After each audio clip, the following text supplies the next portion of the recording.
তো আমাদের লেকচার 1, হ্যাঁ লেকচার 2, চ্যাপ্টার 1 কোষ। তো প্রথমেই বলি যে বায়োলজি সাবজেক্টটা আসলে মানে কারোরই খুব একটা ভালো লাগার সাবজেক্ট না। কারণটা এটাই যে এটা শুরু করতে গিয়ে হচ্ছে অদ্ভুত কিছু জিনিসের মুখোমুখি হতে হয়। যেমন হচ্ছে, হ্যাঁ যেমন এখানে যেটা শুরু করতে হচ্ছে আমাদের, এটা ছাড়া শুরু করার অপশন নাই আসলে। সেটা হচ্ছে কি যে কোষের আবিষ্কারক, হ্যাঁ সেল, সেল আবিষ্কারক হচ্ছে রবার্ট হুক 1665 সালে। হ্যাঁ উনাকে বলা হয় কোষবিদ্যার জনক। এই যে এই জাতীয় প্রশ্ন, মানে এই জাতীয় ব্যাপারগুলা, হ্যাঁ বিজ্ঞানী সাল নাম তোমাদের প্রশ্ন থাকে প্রথমে যে ভাই এগুলা পড়বো কিনা, মনে থাকে না, হ্যাঁ বা সবগুলা পড়বো কিনা। প্রথমেই যেটা বলবো, প্রথম প্রশ্নের উত্তর হচ্ছে যে হ্যাঁ তোমরা এগুলা পড়বা।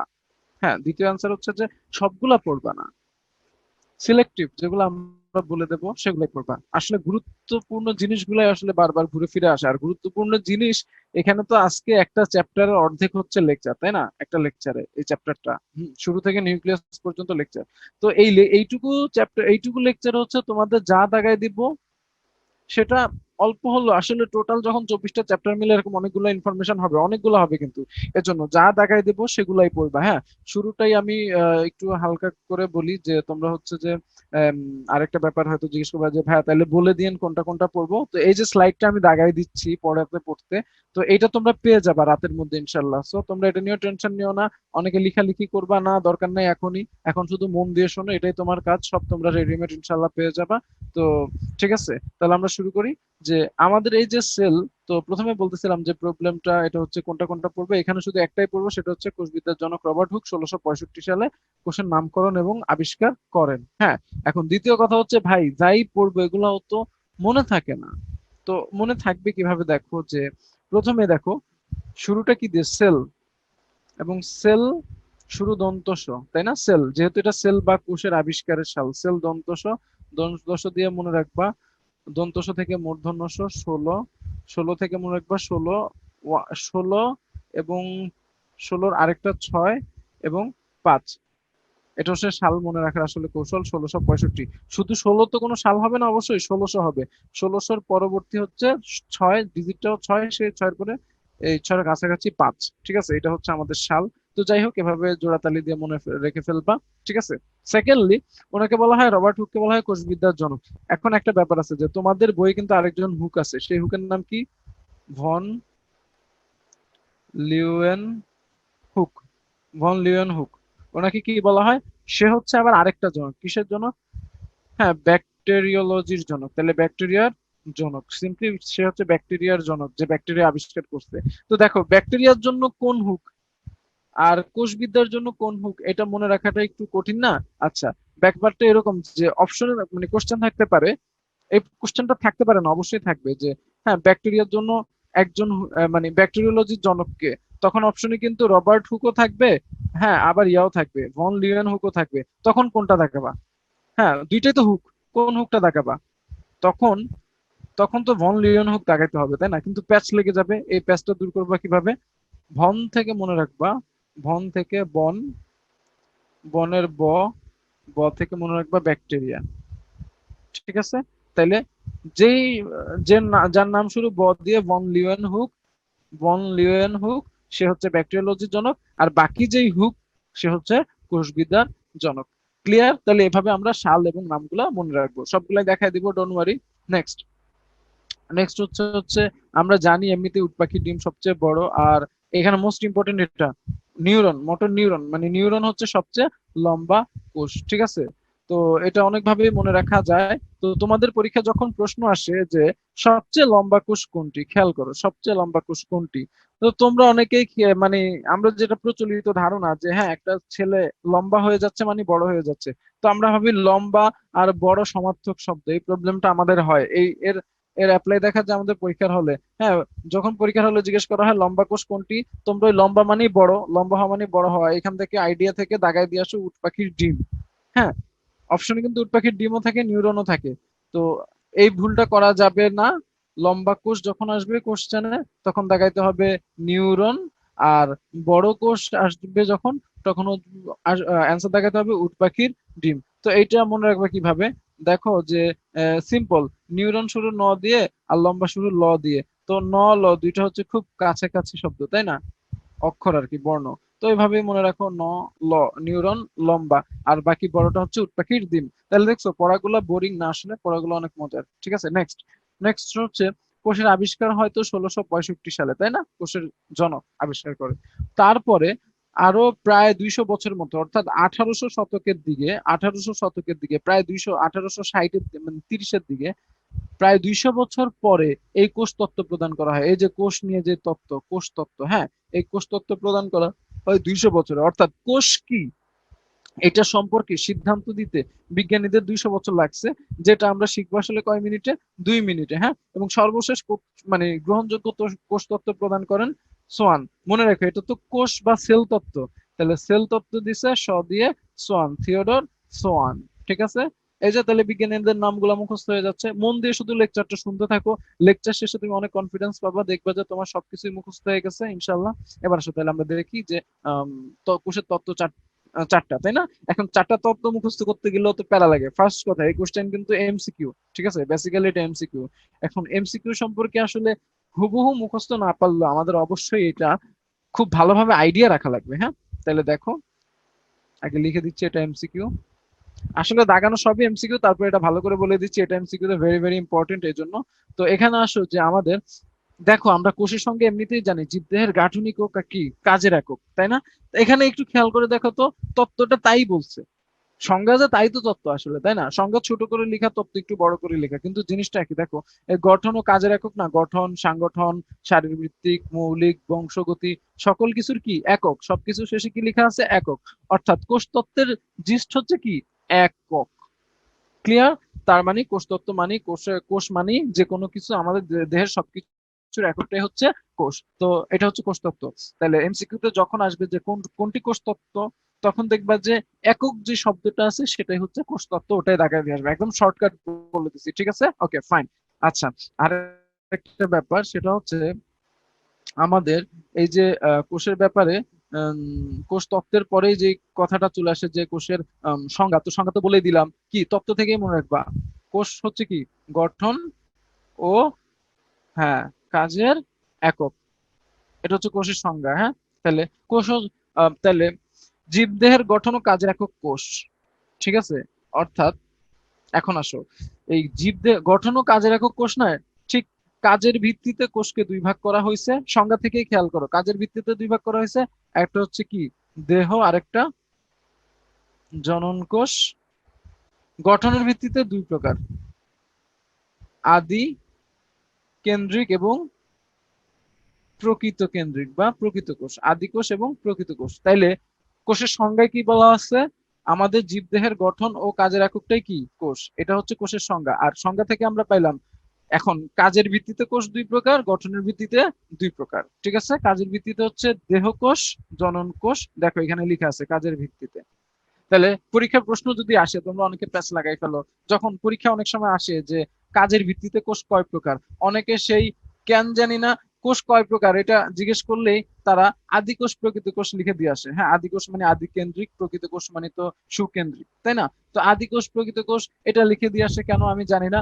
পরীক্ষা যখন প্রশ্ন আসবে কাজের ভিত্তিতে, কি কাজের ভিত্তিতে, তখন দেখাইতে হবে দেহ, জনন। যখন গঠনের ভিত্তিতে চাইবে, তোমার বুঝতে হবে গঠন মানে নিউক্লিয়াসের ভিত্তিতে, তখন হচ্ছে আদি কেন্দ্রিক বা আদি নিউক্লিয়াস বিশিষ্ট এবং প্রকৃত বা উন্নত নিউক্লিয়াস বিশিষ্ট কোষ। ক্লিয়ার? তাহলে আসো আমরা কাজের ভিত্তিতে দুইটা প্রকার, দেহকোষ, জনন কোষ চিনে নেই। প্রথমে আমরা জনন কোষ চিনি। জনন কোষ কোথায় থাকে? জনন কোষ হচ্ছে আমাদের শুক্রাণু আর ডিম্বাণু। ঠিক আছে, জনন কোষ হচ্ছে আমাদের শুক্রাণু আর ডিম্বাণু। এখন এখানে দেখো তো লেখা আছে দেহকোষ কে কে? মূল, কাণ্ড, পাতা, স্নায়ু কোষ। ঠিক আছে, এখন একটা ব্যাপার আছে তোমার, আমি তোমাদের বলবো যে এই যে এখানে দেহকোষের এই যে উদাহরণগুলো আছে, একটাও মুখস্থ করার কোনো দরকার নাই। শুধু মনে রাখবা জনন কোষ, শুক্রাণু আর ডিম্বাণু। কারণ কি? কারণ এখানে যা লেখা আছে শুধু এগুলো মুখস্থ করে পার পাবা না। যেমন তোমার পরীক্ষায় প্রশ্ন আসতে পারে আমাদের হৃৎপিণ্ডের কোষ, সেটা কি কোষ? হৃৎপিণ্ডের কোষ হচ্ছে আমাদের দেহকোষ না জনন কোষ? অবশ্যই দেহকোষ, সেটা দেহের একটা অংশ। হ্যাঁ, যকৃতের কোষ, সেটাও দেহকোষ। হাতের কোষ দেহকোষ, নখের কোষ দেহকোষ। অর্থাৎ এইখানে যা লেখা আছে তার বাইরে তো অনেক কিছু আসে, আসে না? হ্যাঁ আসে। তো সেগুলোর অ্যান্সার কেমনে করবা? ওই যে বলছি শুধুমাত্র শুক্রাণু ডিম্বাণু হচ্ছে জনন কোষ, এর বাদে বাকি যা আছে সবকিছুই কি দেহকোষ। হ্যাঁ, তাহলে পরীক্ষা যখন প্রশ্ন আসবে যে রক্তনালীর কোষ কি, অবশ্যই দেখাবা দেহকোষ। ঠিক আছে, তখন আবার বলো না যে ভাই বইয়ের বাইরে থেকে কোশ্চেন আসছে, না বইয়ের বাইরে থেকে আসে নাই, তোমার ধারণার বাইরে থেকে হয়তো আসছে। ঠিক আছে, তো একটা ব্যাপার বলি তোমাদের শুরুতেই, যে তোমাদের এইচএসসি দিবা হচ্ছে প্রায় 15 লাখ স্টুডেন্ট। হ্যাঁ, 15 লাখের মধ্যে স্টুডেন্ট দিবা, ঠিক আছে, এবং অ্যাডমিশনও দিবা। তো এখন যেটা হয় যে 15 লাখ থেকে আসলে মেডিকেল, বুয়েট, ঢাকা ভার্সিটি মেডিকেলে চান্স পাবে 4,000, বুয়েটে চান্স পাবে হচ্ছে 1200, ঢাকা ভার্সিটিতে 1500 এই ইউনিট, তাই না? তাহলে দেখো 6,000 স্টুডেন্ট মেডিকেল বুয়েটে চান্স পায়, কিন্তু পরীক্ষা তো দেয় 15 লাখ। কেমনে সম্ভব? বা এই 6,000 কারা, এরা স্পেশাল কি পড়ে আসলে, তাই না? স্পেশাল তারাই যারা স্পেশাল জিনিসটা মনে রাখতে পারে, যে হ্যাঁ যাদের স্পেশাল বুদ্ধি আছে, যেমন যারা ওরা বুঝতে পারবে যে পরীক্ষা যখন অপশনে থাকবে যে কোনটি দেহকোষ, তখন তারা হচ্ছে ওই কি বলে রক্তনালী আসুক বা যাই আসুক, তারা বুঝবে যে শুক্রাণু ডিম্বাণু বাদে বাকি যা আসবে সেটাই হচ্ছে দেহকোষ, তখন তারা ঠিকঠাক অ্যান্সারটা করতে পারবে। ক্লিয়ার?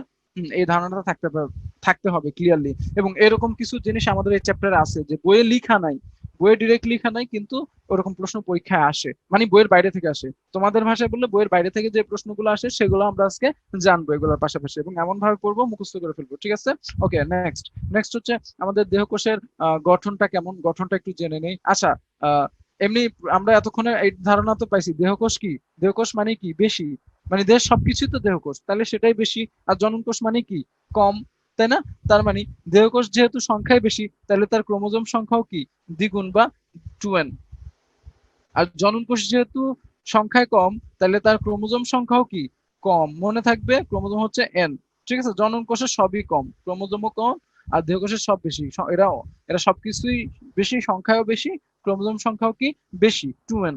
ঠিক আছে, 2n মানে কি আসলে? 2n মানে হচ্ছে ডিপ্লয়েড, বোঝাই যাচ্ছে 2 মানে ডিপ্লয়েড, তাইলে n মানে হ্যাপ্লয়েড। ঠিক আছে, আর এটার মানে কি আসলে? মানে হচ্ছে দেখো আমাদের দেহে 46টা ক্রোমোজোম থাকে সব কোষে।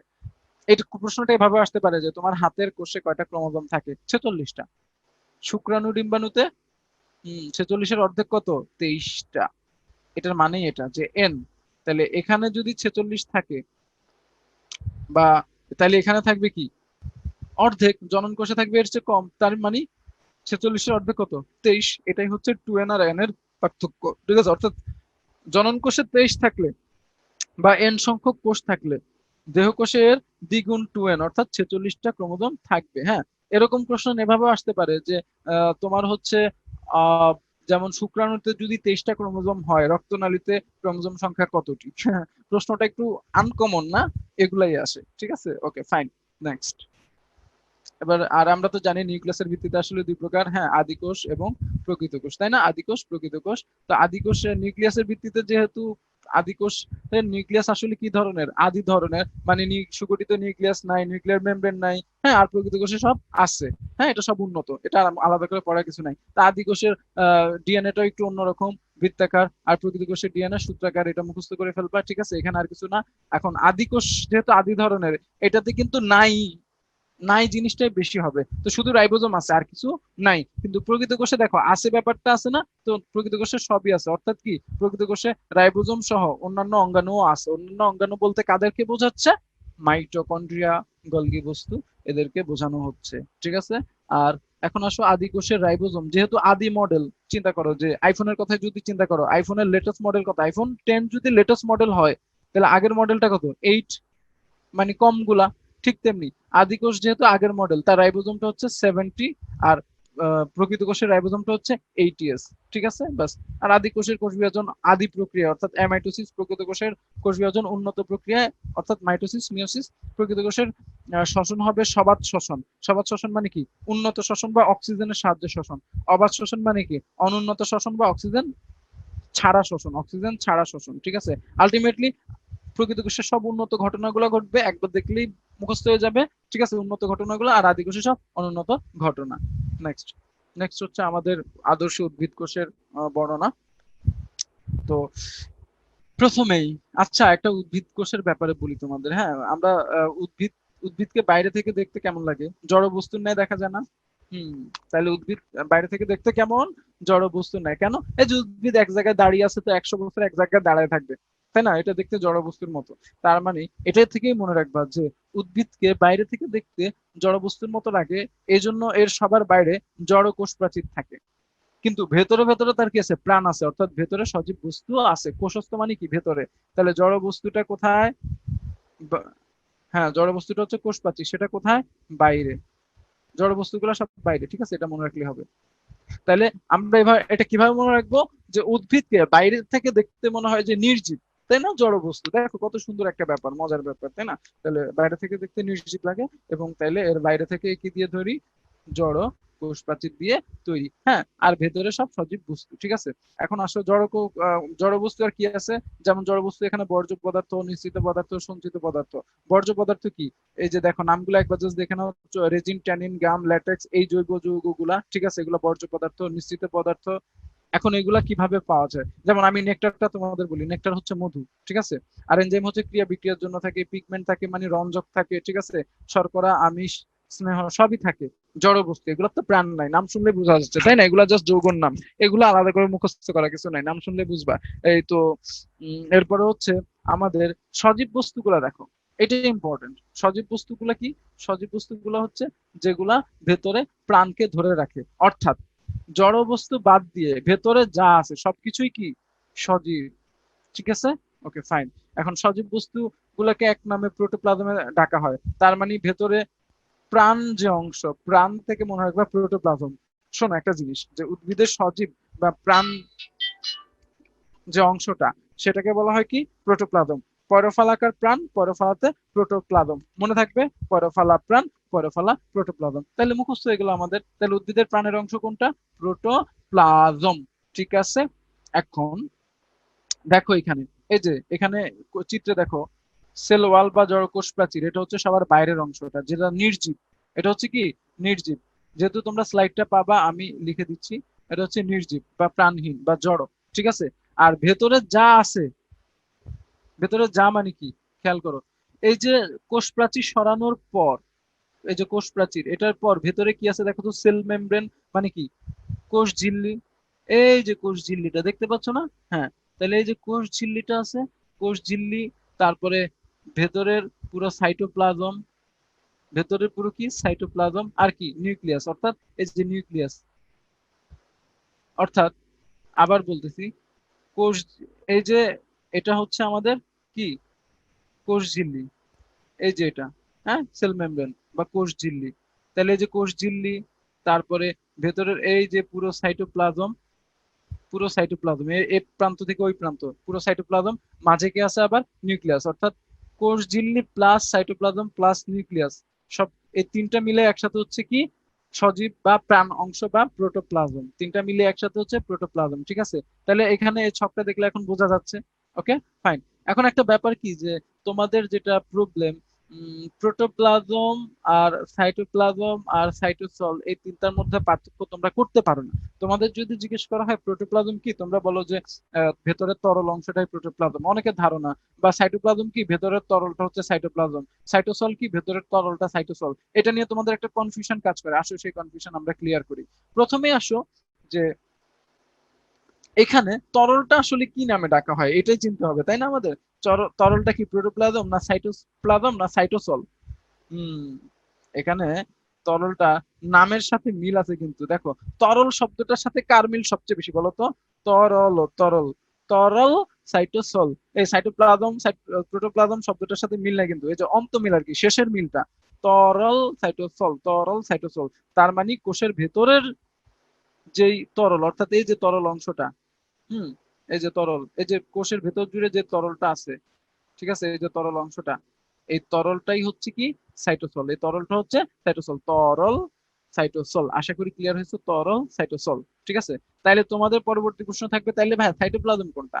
সাইটোপ্লাজম, তোমরা তো ভাবো যে তরল না, সাইটোপ্লাজম হচ্ছে, এই তরলটার নাম কি রাখছি আমরা? সাইটোসল। তাহলে এখন থেকে এটাকে আমরা সাইটোসল বলবো। তাহলে তরল সাইটোসল, এবং এর সাথে এই যে কি অঙ্গাণু, অর্থাৎ ক্লোরোপ্লাস্ট দেখতে পাচ্ছ, তারপর কি আছে এখানে মাইটোকন্ড্রিয়া দেখতে পাচ্ছ, এই যে গলগি বস্তু দেখতে পাচ্ছ, গলগি, ঠিক আছে। মানে অর্থাৎ এই যে কোষীয় বিভিন্ন অঙ্গাণুগুলা অর্থাৎ mitochondria, endoplasm, reticulum, lysosome, Golgi বস্তু, মাইক্রোফিলামেন্ট, মাইক্রোটিউবিউল, এই যে কোষীয় অঙ্গাণুগুলা, এই যে অঙ্গাণুগুলা ছড়িয়ে ছিটিয়ে আছে, সে অঙ্গাণুগুলা এবং এই তরল দুইটাকে একসাথে বলা হয় সাইটোপ্লাজম।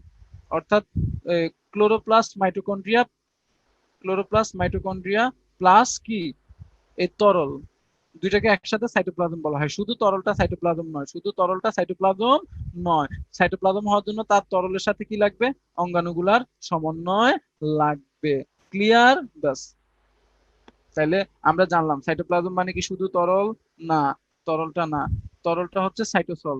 এই যে তরলটা আমি মার্ক করে দিচ্ছি, তরলটা হচ্ছে কি সাইটোসল, ঠিক আছে, এই যে মার্ক করে দিলাম চিত্রে, তরলটা হচ্ছে সাইটোসল, আর সাইটোপ্লাজম হচ্ছে এই তরলের সাথে কোষীয় ক্লোরোপ্লাস্ট, মাইটোকন্ড্রিয়া ইত্যাদি অঙ্গাণুগুলা, ঠিক আছে।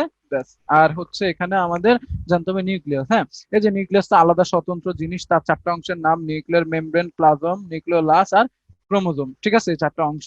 এখন আসো নিউক্লিয়াসের ডিটেলস আমরা জানবো একটু পরেই, সো এটা আর এখানে বললাম না। তবে আরেকটা ব্যাপার বলি, নিউক্লিয়াসটা কিন্তু প্রোটোপ্লাজমের অংশ। যেহেতু আমরা বলছি যে প্রাণ, প্রাণ আছে তার পুরোটাই প্রোটোপ্লাজম, প্রাণ আছে তার পুরোটাই কি প্রোটোপ্লাজম। তার মানে ভেতরের যা আছে, ভেতরের যা আছে তার মধ্যে তো নিউক্লিয়াস আছে নিশ্চয়ই, ভেতরে যা আছে এই যে পুরোটা, এর মধ্যে কে পড়ে গেছে, নিউক্লিয়াস। তাহলে নিউক্লিয়াস প্রোটোপ্লাজমের অংশ, এটা অনেকে ভুল করে। প্রশ্নে আসে যে কোনটি প্রোটোপ্লাজমের অংশ নয়, কোনটি প্রোটোপ্লাজমের অংশ নয়, তখন অপশনে কিন্তু থাকে কি কি, আমি বলি অপশনে যে সহজ চারটা জিনিসই থাকে। কি কি অপশনে নয়, সেটা থাকে হচ্ছে কোষ প্রাচীর, কোষঝিল্লি, সাইটোপ্লাজম, নিউক্লিয়াস।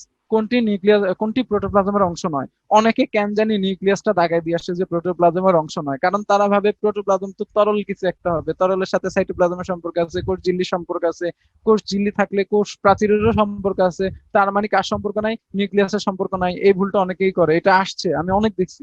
তার মানে আমরা দেখলাম যে প্রোটোপ্লাজমের অংশ নয় কোনটি, সেটার অ্যান্সার কি, জড় কোষ প্রাচীর। হ্যাঁ, কিন্তু নিউক্লিয়াস অবশ্যই প্রোটোপ্লাজমের অংশ, এইটা যেন আর ভুল না হয় ইনশাল্লাহ, ঠিক আছে। আর প্রোটোপ্লাজম কি, প্রোটোপ্লাজম কোনো তরল নয়। প্রোটোপ্লাজম কি তরল? না, প্রোটোপ্লাজম হচ্ছে সাইটোপ্লাজম সহ কোষ ঝিল্লি এবং নিউক্লিয়াস সবকিছুকে বলা হয় প্রোটোপ্লাজম, ঠিক আছে। আর সাইটোপ্লাজম কি, সেটা কি তরল? না, সাইটোপ্লাজম হচ্ছে তরল প্লাস ভেতরে যে অঙ্গাণুগুলা থাকে অর্থাৎ মাইটোকন্ড্রিয়া, লাইসোজোম, এগুলা সবকিছুর সমন্বয়, ঠিক আছে।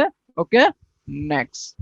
নেক্সট হচ্ছে আমাদের এখানে যে অঙ্গাণুগুলো আছে এগুলাকে তোমরা অলরেডি হয়তো তোমাদের মনে একটা প্রশ্ন আসছে যে ভাই এখানে অঙ্গাণুগুলো আবার দুই রকম, দুই পাশে দুই রকম নাম দেখতে পাচ্ছি। আসলে দুই পাশে কি, একটা হচ্ছে ঝিল্লিবদ্ধ, অর্থাৎ অঙ্গাণুগুলোর মধ্যে আবার দুই রকম থাকে, কেউ কেউ ঝিল্লিবিহীন অর্থাৎ আবরণবিহীন, আর কেউ কেউ ঝিল্লিবদ্ধ বা আবরণবদ্ধ। এটাও কিন্তু ইম্পর্টেন্ট এমসিকিউ, এখান থেকে এমসিকিউ দেওয়াও খুব সহজ। হ্যাঁ, তো এখানে কোনটি ঝিল্লিবিহীন বা কোনটি ঝিল্লিবদ্ধ, এই ধরনের প্রশ্ন আসে, তো এটা মুখস্থ করে ফেলি আমরা। আসো ছন্দে ছন্দে, ঠিক আছে। কি মনে রাখবো, ঝিল্লিবিহীন কোষীয় অঙ্গাণু মনে রাখবো। আমাদের মামারা প্রতি সেকেন্ডে কি ইমোশনাল, মামারা মানে মাতে মাইক্রোফিলামেন্ট, মাতে মাইক্রোটিবিউল, রাতে রাইবোজোম, প্রতিতে প্রোটিওজোম, সেকেন্ডে সেন্ট্রিওল, ইমোশনালতে ইন্টারমিডিয়েট ফিলামেন্টস। এই ছয়টা, এখানে কয়টা, ছয়টি হচ্ছে ঝিল্লিবিহীন বা আবরণীবিহীন। তাহলে পরীক্ষায় যদি প্রশ্ন আসে, তুমি যদি এই ছয়টার নাম মনে রাখো যে মামারা প্রতি সেকেন্ডে ইমোশনাল, এখানে যে ছয়টা নাম আছে এই ছয়টার নাম মনে রাখো, তাহলে এখন যদি তোমার পরীক্ষার প্রশ্ন আসে নিচের কোনটি ঝিল্লিবদ্ধ অঙ্গাণু, অপশনে থাকবে ধরো মাইক্রোটিবিউলস, প্রোটিওজোম, হ্যাঁ, তারপরে রাইবোজোম, ওইদিকে পারক্সিজোম। দেখো আমি জোম জোম সবগুলাই অপশনে দিছি, নিচের কোনটি ঝিল্লিবদ্ধ কোষীয় অঙ্গাণু, অপশনে কি কি থাকবে, রাইবোজোম, প্রোটিওজোম, হ্যাঁ, তারপরে হচ্ছে মাইক্রোটিবিউল আর পারক্সিজোম। তো অনেকে ভাবে যে জোম জোম জোম এই তিনটা নাম যেহেতু মিলে, তাহলে এই তিনটা বাদে হয়তো মাইক্রোটিবিউল হচ্ছে ঝিল্লিবদ্ধ না। এখানে আমাদের এই ছন্দ থেকে মিলাই নিতে হবে, ছন্দের মধ্যে কি পড়ে গেছে, যে ঝিল্লিবিহীনের মধ্যে কি আছে, মাইক্রোটিবিউল, রাইবোজোম, প্রোটিওজোম। তার মানে এর বাদে বাকি রইল কোনটা, পারক্সিজোম, সেটাই হচ্ছে ঝিল্লিবদ্ধ কোষীয় অঙ্গাণু। সবাই ক্লিয়ার? কোশ্চেনটা এভাবে আসে ঠিক, অপশনে পারক্সিজোম থাকে, রাইবোজোম থাকে, আর কি প্রোটিওজোম থাকে, আর মাইক্রো টিবিউলস থাকে, ঠিক আছে। আর প্রশ্ন থাকে হচ্ছে কোনটি ঝিল্লিবদ্ধ, তাহলে তখন অ্যান্সার কি হবে, পার অক্সিজোম, ঠিক আছে। কিন্তু অনেকে জোম জোম এই জোম মিলায়া ভাবে যে না, যে এই তিনটা এক জাতের, তাহলে অ্যান্সার হবে মাইক্রোটিবিউলস। না, ঝিল্লিবদ্ধের মধ্যে কোনটা, পার অক্সিজোম, ঠিক আছে।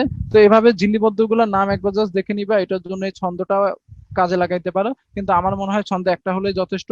কারণ আমরা দেখতে পাইছি, আমরা অলরেডি প্রয়োগ করে দেখছি যে এগুলা জানলেই হচ্ছে কি ওগুলার অ্যান্সার করা যায়। ঠিক আছে, বাস।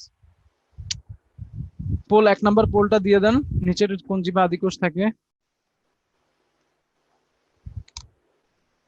1 নম্বর পোল।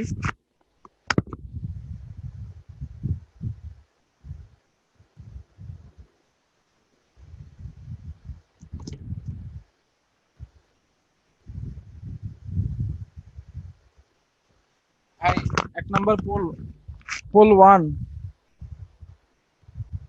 1 নম্বর পোলটা দিয়ে দেন।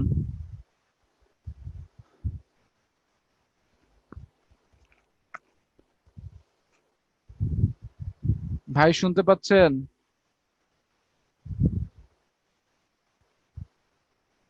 আচ্ছা, শুনতে পাচ্ছে না। 1 নম্বর পোল কোশ্চেন তোমাদেরকে আমি করি, তোমরা কি মানে অ্যান্সার করে দাও তাইলে। 1 নম্বর পোলটা হচ্ছে যে জীবে, কোন জীবে আদিকোষ থাকে? হ্যাঁ, অপশনে বায়োফাইটস, ছত্রাক, শৈবাল, ব্যাকটেরিয়া।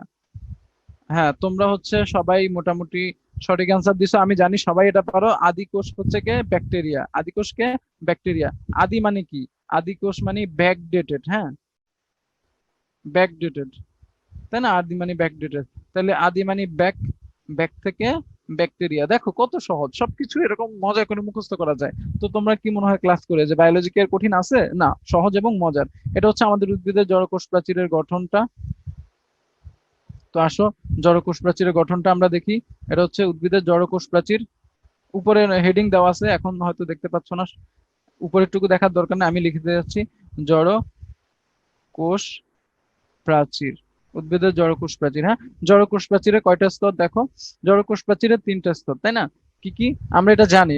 মধ্যে থাকে মধ্যপর্দা, মধ্যপর্দার ঠিক পরে এই যেটা হচ্ছে প্রাথমিক প্রাচীর, তার ঠিক পরে ত্রিস্তরী অর্থাৎ 3 স্তরী সেকেন্ডারি প্রাচীর, তাই না? এটা আমরা জানি। তাহলে মধ্যপর্দা, প্রাথমিক প্রাচীর, সেকেন্ডারি প্রাচীর। ঠিক আছে, এখন এখানে ব্যাপার আছে ভাইয়া, সেটা হচ্ছে যে আমাদের যে এখানে এই 3টা স্তরের নাম জানা কোনো লাভ নাই, এটা রিটেনের জন্য না, কিন্তু এটা হচ্ছে জাস্ট ফর এমসিকিউ। হ্যাঁ, তো আমি বলেই দিচ্ছি, দাগাই দিচ্ছি যে কি লাগবে।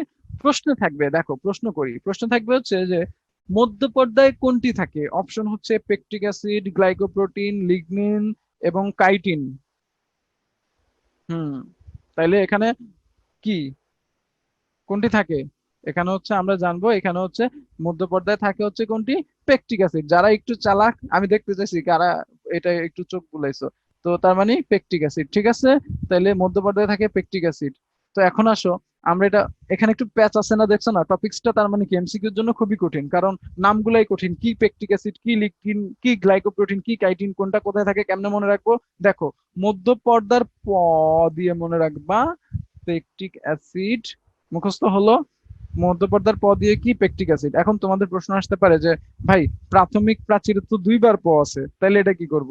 দেখো, ওটা হচ্ছে প না, পয়রফালা প্র। প্রাথমিক প্রাচীরে হচ্ছে পয়রফালা প্র। ঠিক আছে, আচ্ছা। আর শুধু প আছে কোথায়? পর্দা। তাহলে পর্দা শুধু পতে হচ্ছে প, পেকটিক অ্যাসিড। আর প্রাথমিক প্রাচীরের যে পয়রফালা প্র, এইটার জন্য হচ্ছে মনে রাখবা প্রোটিন। প্রাথমিক প্রাচীরের পয়রফালা প্র দিয়ে কি মনে রাখবা? প্রোটিন। কেমন প্রোটিন? গ্লাইকোপ্রোটিন। ঠিক আছে, গ্লাইকোপ্রোটিন বা গ্লুকোজ বিশিষ্ট প্রোটিন, গ্লুকোজ সংযুক্ত প্রোটিন। গ্লাইকোপ্রোটিন মানে কি? গ্লুকোজ বিশিষ্ট প্রোটিন। তাহলে সহজ হয়ে গেল না? তাহলে মুখস্থ হয়ে গেল, মধ্য পর্দার পথে হচ্ছে পেকটিক অ্যাসিড, আর প্রাথমিক প্রাচীরে হচ্ছে প্র দিয়ে প্রোটিন। কেমন প্রোটিন? গ্লুকোপ্রোটিন বা গ্লাইকোপ্রোটিন, গ্লুকোজ প্রোটিন। ঠিক আছে, আর বলতে পারো ভাই সেলুলোজ, হেমিসেলুলোজ। শোনো, সেলুলোজ, হেমিসেলুলোজ আসলে এখানে সব জায়গায় থাকে, দেখবা। ঠিক আছে, তো কোষ প্রাচীরে সেলুলোজ, হেমিসেলুলোজ থাকে, এটা আমরা আদিকাল থেকেই জানি, এটা আলাদা করে মুখস্থ করার দরকারই নাই, কারণ অপশনে এটা থাকবেই না, এত সহজ কোশ্চেন আসবে না। তাহলে আমরা পাইলাম আমাদের পয়েন্টস গুলো। হ্যাঁ, আর সেকেন্ডারি প্রাচীরে কি থাকবে? লিগনিন। দেখো, লিগনিন মুখস্থ করার আলাদা কৌশল দরকার নাই, কারণ একটা যেহেতু গেছে পেকটিক অ্যাসিড, হ্যাঁ, মধ্য পর্দায় গেছে পেকটিক অ্যাসিড, প্রাথমিক প্রাচীরে গেছে কি? গ্লাইকোপ্রোটিন। তাহলে সেকেন্ডারি প্রাচীরে অবশিষ্ট যেটা আছে সেটাই, অবশিষ্ট কি আছে? লিগনিন। লিগনিন। ঠিক আছে, তাহলে লিগনিনটাই হচ্ছে সেকেন্ডারি প্রাচীরের উপাদান। ঠিক আছে, আর বাকি হচ্ছে ছত্রাকেরটা, দেখছো লাল করা আছে, ছত্রাকেরটা হচ্ছে কি? ছত্রাকে থাকে কাইটিন। এটাও আমরা জানি ছোটকাল থেকে, তাই না? না জানলে এখন থেকে মুখস্থ করে নাও, ছত্রাকে থাকে কাইটিন, ছত্রাক কাইটিন, ছত্রাক কাইটিন, ছত্রাক কাইটিন, বাস হয়ে গেল, শেষ। এবার এই যে প্রাচীরটা পড়লাম, এটারই সূক্ষ্ম বা রাসায়নিক গঠন। ঠিক আছে, এটারই সূক্ষ্ম বা রাসায়নিক গঠনটা কি? এখন আসো, সূক্ষ্ম গঠনটা মনে রাখো, এই যে সূক্ষ্ম, সূক্ষ্ম গঠনটা স, স দিয়ে মনে রাখবা সূক্ষ্ম গঠনে কি থাকে, সেলুলোজ। সূক্ষ্ম গঠনের স দিয়ে কি মনে রাখবা, সেলুলোজ। সূক্ষ্ম গঠন স দিয়ে সেলুলোজ, ঠিক আছে, সূক্ষ্ম গঠনে সেলুলোজ। অর্থাৎ প্রধান যে উপাদান সেটাই তো রাসায়নিক গঠন। আমরা কি দেখছি, এটাতে সেলুলোজ থাকে না সব জায়গায়? সব জায়গায় কি সেলুলোজ হেমিসেলুলোজ নামটা আছে না? ঠিক আছে, সেলুলোজ হেমিসেলুলোজ। তার মানে কি, আর আমাদের যদি এমনি জিজ্ঞেস করতো না পড়ায় যে কোষ প্রাচীরের উপাদান কি, তাহলে আমরা কি বলতাম, সেলুলোজ, তাই না? তার মানে সূক্ষ্ম গঠন। অর্থাৎ এর যদি আলটিমেট গঠনটায় যাই, আমরা শুধু সেলুলোজটাই আসলে দেখতে পাবো, বাকিগুলো ওরকম দেখতে পাবো না। তাহলে সেলুলোজের দিয়ে যে গঠন সেটাই সূক্ষ্ম গঠন, মনে থাকবে? ওকে ফাইন, তাহলে সেলুলোজ দিয়ে সূক্ষ্ম গঠন শুরু করছি। মনে রাখার কৌশলও বলে দিছি, সূক্ষ্ম গঠন আসলে পরীক্ষায় সেলুলোজ লিখবা, সূক্ষ্ম গঠন আসলে কি লিখবা, সেলুলোজ। এখন আসো এটা কিভাবে পড়বো। হ্যাঁ, মনে রাখবা সেলুলোজ 1000টা থেকে 3000টা মিলে একটা সেলুলোজ চেইন, সহজ ব্যাপার। সেলুলোজ থেকে সেলুলোজ চেইন। আর সেলুলোজ চেইন 100টা মিলে তৈরি করবে ক্রিস্টালাইন মাইসেলি। ক্রিস্টালাইন মাইসেলি এর 20টা মিলে তৈরি করবে মাইক্রোফাইব্রিল। মাইক্রোফাইব্রিলের 250টা মিলে ম্যাক্রোফাইব্রিল। ম্যাক্রোফাইব্রিলের অনেকগুলা মিলে শেষে কি তৈরি হবে, তন্তু বা ফাইবার। ঠিক আছে, এখন বলতে পারো ভাই এখানে আমি এটা তো ভুলে যাব শব্দগুলা, হ্যাঁ কোনটা থেকে কোনটা হয়। শোনো আমি সহজ করে দিচ্ছি, হ্যাঁ এখানেও আমাদের কৌশল আছে, নিনজা টেকনিক। কি সেটা দেখো, প্রথমটা মনে রাখবে, প্রথমটা তো আমরা জানি সূক্ষ্ম গঠনের প্রথমে কি থাকবে, সতে সেলুলোজ, সূক্ষ্মর সতে কি থাকবে, সেলুলোজ। ঠিক আছে বাস। এখন আমাদের শুরুটা তাহলে সেলুলোজ, আর শেষে শেষে এটা থেকে তৈরি হবে ফাইবার বা তন্তু, ফাইবার বা তন্তু, এটা একটু মনে রাখবো, সহজ না ব্যাপারটা? ফাইবার এই শব্দটা আমাদের এমনি মনে থাকে। তাহলে ফাইবার, শুরুটা হচ্ছে সেলুলোজ, শেষে কি তৈরি হবে, ফাইবার। এখন আসো, তো শুরুর দুইটা নাম হচ্ছে সেলুলোজ এবং সেলুলোজ চেইন। ফাইবার থেকে শেষের তিনটা নাম দেখো, উম, সহজ নাম, ফাইব্রিল। ফাইব্রিল কি, ফাইব্রিল মাইক্রোফাইব্রিল ম্যাক্রোফাইব্রিল। মাইক্রো মানে কি ছোট, আর ম্যাক্রো মানে একটু বড় ফাইব্রিল, তাই না? তার মানে দুইটা ফাইব্রিল, তাহলে শেষের তিনটা নাম ফাইবার দিয়ে ফাইব্রিল, ফাইব্রিল ফাইবার। শুরুর দুইটা নাম সেলুলোজ এবং সেলুলোজ চেইন, মাঝে একটা নাম বাকি মাইসেলি। তাহলে এটা কি মনে রাখবা, শুরুতে ফাইবার, সরি শুরুতে সেলুলোজ, শেষে কি ফাইবার বা ফাইব্রিল, আর মাঝে মাঝে মাতে মাইসেলি। মুখস্থ হয়ে গেল না, ব্যাস হয়ে গেল। আর এই মাঝের এই মাইসেলিটার খুব গুরুত্বপূর্ণ, দেখো মাইসেলিটাই হচ্ছে, দেখো ক্রিস্টালাইন মাইসেলিটা হচ্ছে কোষ প্রাচীরের ক্ষুদ্রতম গাঠনিক একক। এখানে এটা লেখা আছে উপরে, পয়েন্টস গুলা বুঝতে পারছো? মানে কি লিখাই আছে 100টি সেলুলোজ চেইন, এই যে সেলুলোজ চেইনের 100টি মিলে কি তৈরি কি তৈরি হয়, ক্রিস্টালাইন মাইসেলি। ঠিক আছে, তাহলে এই যে ক্রিস্টালাইন মাইসেলি আমি এখানে পড়লাম, তাহলে এখানে আর পড়ার দরকার আছে না, এই জন্য আমি ছকটা এখানে এটা দাগাই দিলাম না, তাও এই লাইনটা দাগাই দিলাম। একই জিনিস দুইটা, হুম, ডাবল করে দেওয়া আছে আর কি। ঠিক আছে, তাই আমরা উপর থেকে একটা লাইন পড়বো আর নিচের পুরো ছকটা এবার মুখস্থ করে রাখবো। ঠিক আছে, ওকে ফাইন। এবার আসো প্রোটোপ্লাজমের চলন। এতক্ষণ আমরা যে প্রোটোপ্লাজম নিয়ে কথা বলছিলাম সেই প্রোটোপ্লাজম, ঠিক আছে। তো এখন আসো এই প্রোটোপ্লাজমের চলন কি। দেখো প্রোটোপ্লাজম তো আমরা জানি যে, দেখো একটু চিত্রটা আবার দেখো, যে প্রোটোপ্লাজম তো আমরা জানি যে এই যে ভেতরের যা আছে, হ্যাঁ প্রাণ, প্রোটোপ্লাজম ভেতরের পুরোটাই, ভেতরের পুরোটাই কি প্রোটোপ্লাজম। তো এখানে একটা জিনিস কি, যে এখানে যদি একটা কোষ গহ্বর তৈরি হয়, তাহলে সে এখানে একটা কোষ গহ্বর তৈরি হয়, সেটাকে ঘিরে এই এই যে ভেতরের যে মাইটোকন্ড্রিয়া, হ্যাঁ প্লাস্টিড, হ্যাঁ এরা ঘোরাফেরা করে। এরা কি করে, ঘোরাফেরা করে, একটা গহ্বরকে ঘিরে কি করে, ঘোরাফেরা করে। ঠিক আছে, সেটাই হচ্ছে এদের চলন। কিন্তু এটা ভাইবো না যে প্রোটোপ্লাজমের চলন মানে কোষ থেকে বেরিয়ে হেঁটে হেঁটে রাস্তায় নেমে আসবে, তাহলে তো আমি, আমার অস্তিত্ব থাকবে, থাকবে না। তাহলে বোঝাই যাচ্ছে প্রোটোপ্লাজমের চলন মানে এটা হেঁটে হেঁটে রাস্তায় পারবে তা না, সে কোষের মধ্যে একটু ঘোরাফেরা করবে, কোষের মধ্যে এদিক থেকে ওদিক যাবে, সেটা হচ্ছে প্রোটোপ্লাজমের চলন, সহজ ব্যাপার। ঠিক আছে, তাহলে গহ্বরকে ঘিরে সবার কি ঘূর্ণন, সেটাই হচ্ছে এদের চলন। ঠিক আছে, যেমন যেমন এটা যদি হয় কোষ গহ্বর, নীল পুরোটা কোষ গহ্বর হয়, সেটাকে ঘিরে কোষের ভেতরে মাইটোকন্ড্রিয়া প্লাস্টিড এরা এই যে ঘুরতেছে ঘুরতেছে ঘুরতেছে, এবং এই ঘূর্ণনটা দেখো একদিকে আমি দিচ্ছি, হ্যাঁ অ্যারো চিহ্ন দেখলেও বোঝা যায়, অ্যারো চিহ্নের দিক লক্ষ্য করো, একদিকেই, এইদিকে এইদিকে এইদিকে এইদিকে, একই দিকে যাদের ঘূর্ণন, সেটাই হচ্ছে সেটাই হচ্ছে কি একমুখী আবর্তন। কয়মুখী, একমুখী আবর্তন। ঠিক আছে, তাইলে একটা গহ্বরকে গেলে সবাই একদিকে যাবে, সেটাই হচ্ছে একমুখী আবর্তন। আর বহুমুখী আবর্তন কি, দেখো এই যে কোষ গহ্বর, এই কোষ গহ্বর কি ঘিরে, ধরো মাইটোকন্ড্রিয়া গেল ওই দিকে, হ্যাঁ আবার ধরো ক্লোরোপ্লাস্ট গেল উল্টা দিকে, তাহলে কি একদিকে হইলো আর থাকলো না, আবার আরেকজন গেল নিচের দিকে, আরেকজন গেল উপর দিকে, হ্যাঁ এক একজন এক এক দিকে গেল গা। এটাই হচ্ছে কি বহুমুখী আবর্তন, এক একজন এক এক দিকে যাবে, নাম শুনলে বোঝা যায়, তাহলে চিত্র দেখলে আমরা পারলাম। ঠিক আছে, ব্যাস এই। এখন আসো প্লাজমা মেমব্রেন। প্লাজমা মেমব্রেন হচ্ছে কি, হ্যাঁ প্লাজমা মেমব্রেনের জন্য আমাদের দেশে আমাদের দেশে আমরা একটা মডেলের নাম জানি, আমরা সবার আগে এই মডেলটার নাম জানি ফ্লুইড মোজাইক মডেল বা আইসবার্গ মডেল। এটার নাম আমরা কেন জানি আসলে? কারণ এটাই হচ্ছে পৃথিবীব্যাপী কি একমাত্র স্বীকৃত মডেল। তা আমরা এটা মনে রাখলে হবে, এটার নাম, এটা কে দিছে, সাল আর বিজ্ঞানীর নাম, ঠিক আছে? আরগুলা দরকার নাই, বলছি আমি। এবং এটা মুখস্থ করবো কিভাবে? সালটা অনেকের মুখস্থ থাকে না, শোনো, মনে রাখবা। পৃথিবীতে একমাত্র এখন প্লাজমা মেমব্রেনের লেটেস্ট বা স্বীকৃত মডেলকে ফ্লুইড মোজাইক মডেল, বাকিগুলো তো বাতিল। তো এই যে এই মডেলটা স্বীকৃত কেন, ফ্লুইড মোজাইক মডেল স্বীকৃত কারণ একটা বিশেষ ঘটনা ঘটছে 1972 সালে।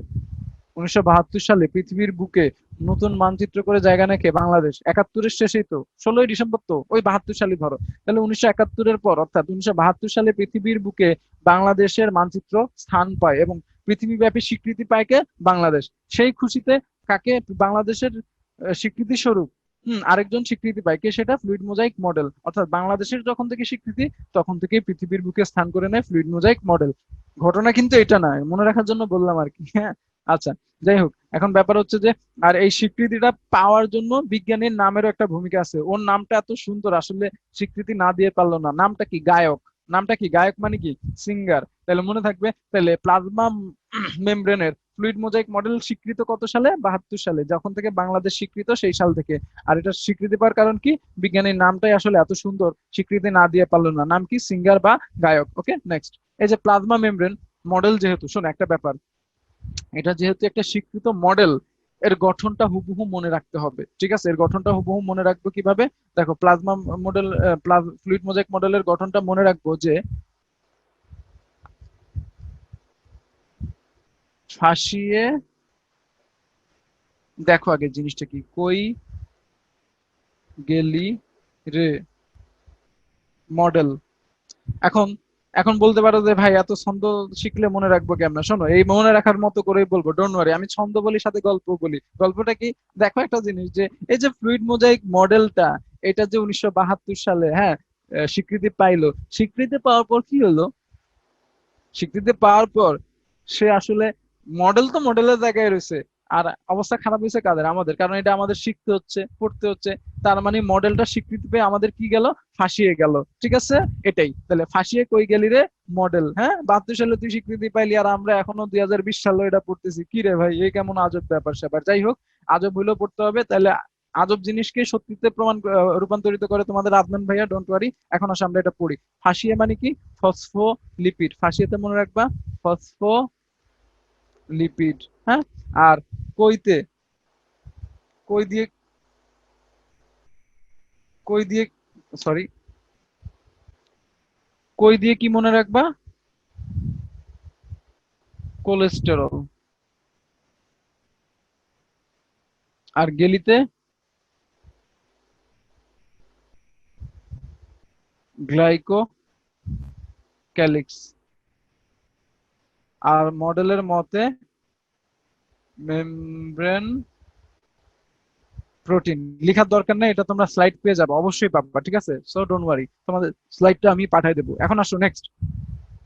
তাইলে আমাদের এই যে আমরা মুখস্থ করে ফেললাম মডেলটা কি, ফাঁসিয়ে কই গেলিলে মডেল, ঠিক আছে? আমাদের মডেল আসলে ফাইনালি ফাঁসিতে পারলো না কেন?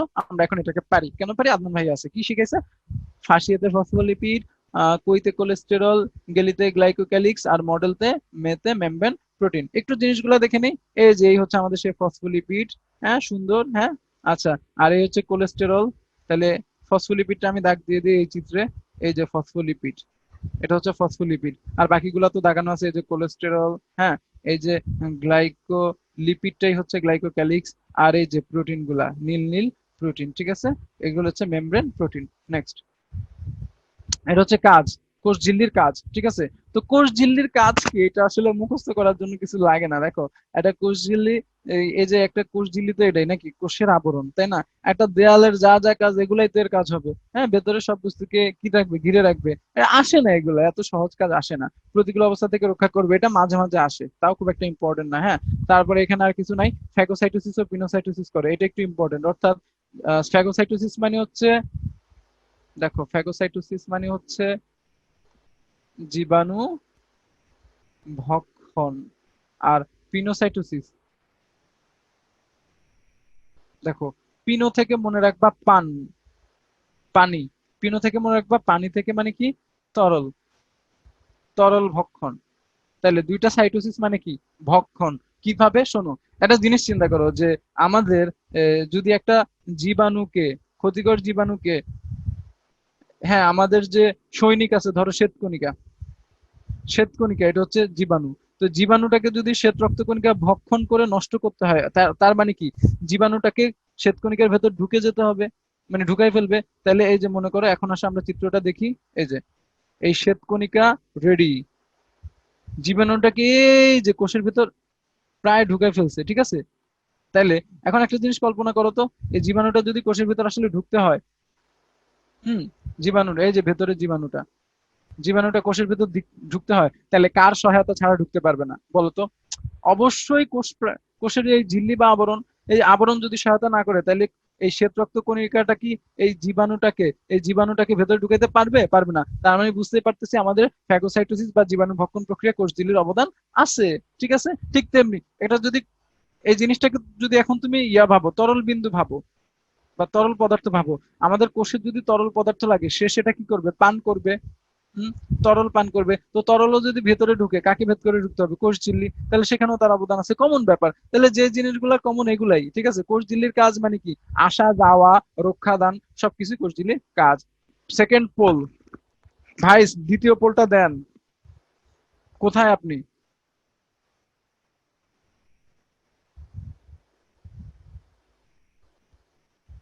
আমি দাঁড়া কল দিচ্ছি, ডোন্ট ওয়ারি। তোমাদের এই পোল থেকে ও চলে আসছে। Good, very good. তোমরা এখনো ভালো পারতেছো। আচ্ছা। হুম, দ্রুত চটপট অ্যান্সার করে ফেলো, এটা আসলে ভাবাভাবির কিছু নাই অত, ঠিক আছে। হ্যাঁ, আর এত সময় পাবা না অ্যাডমিশনে, এখন থেকে ট্রাই করো 30 সেকেন্ডের আগে অ্যান্সার করে দিতে, ঠিক আছে।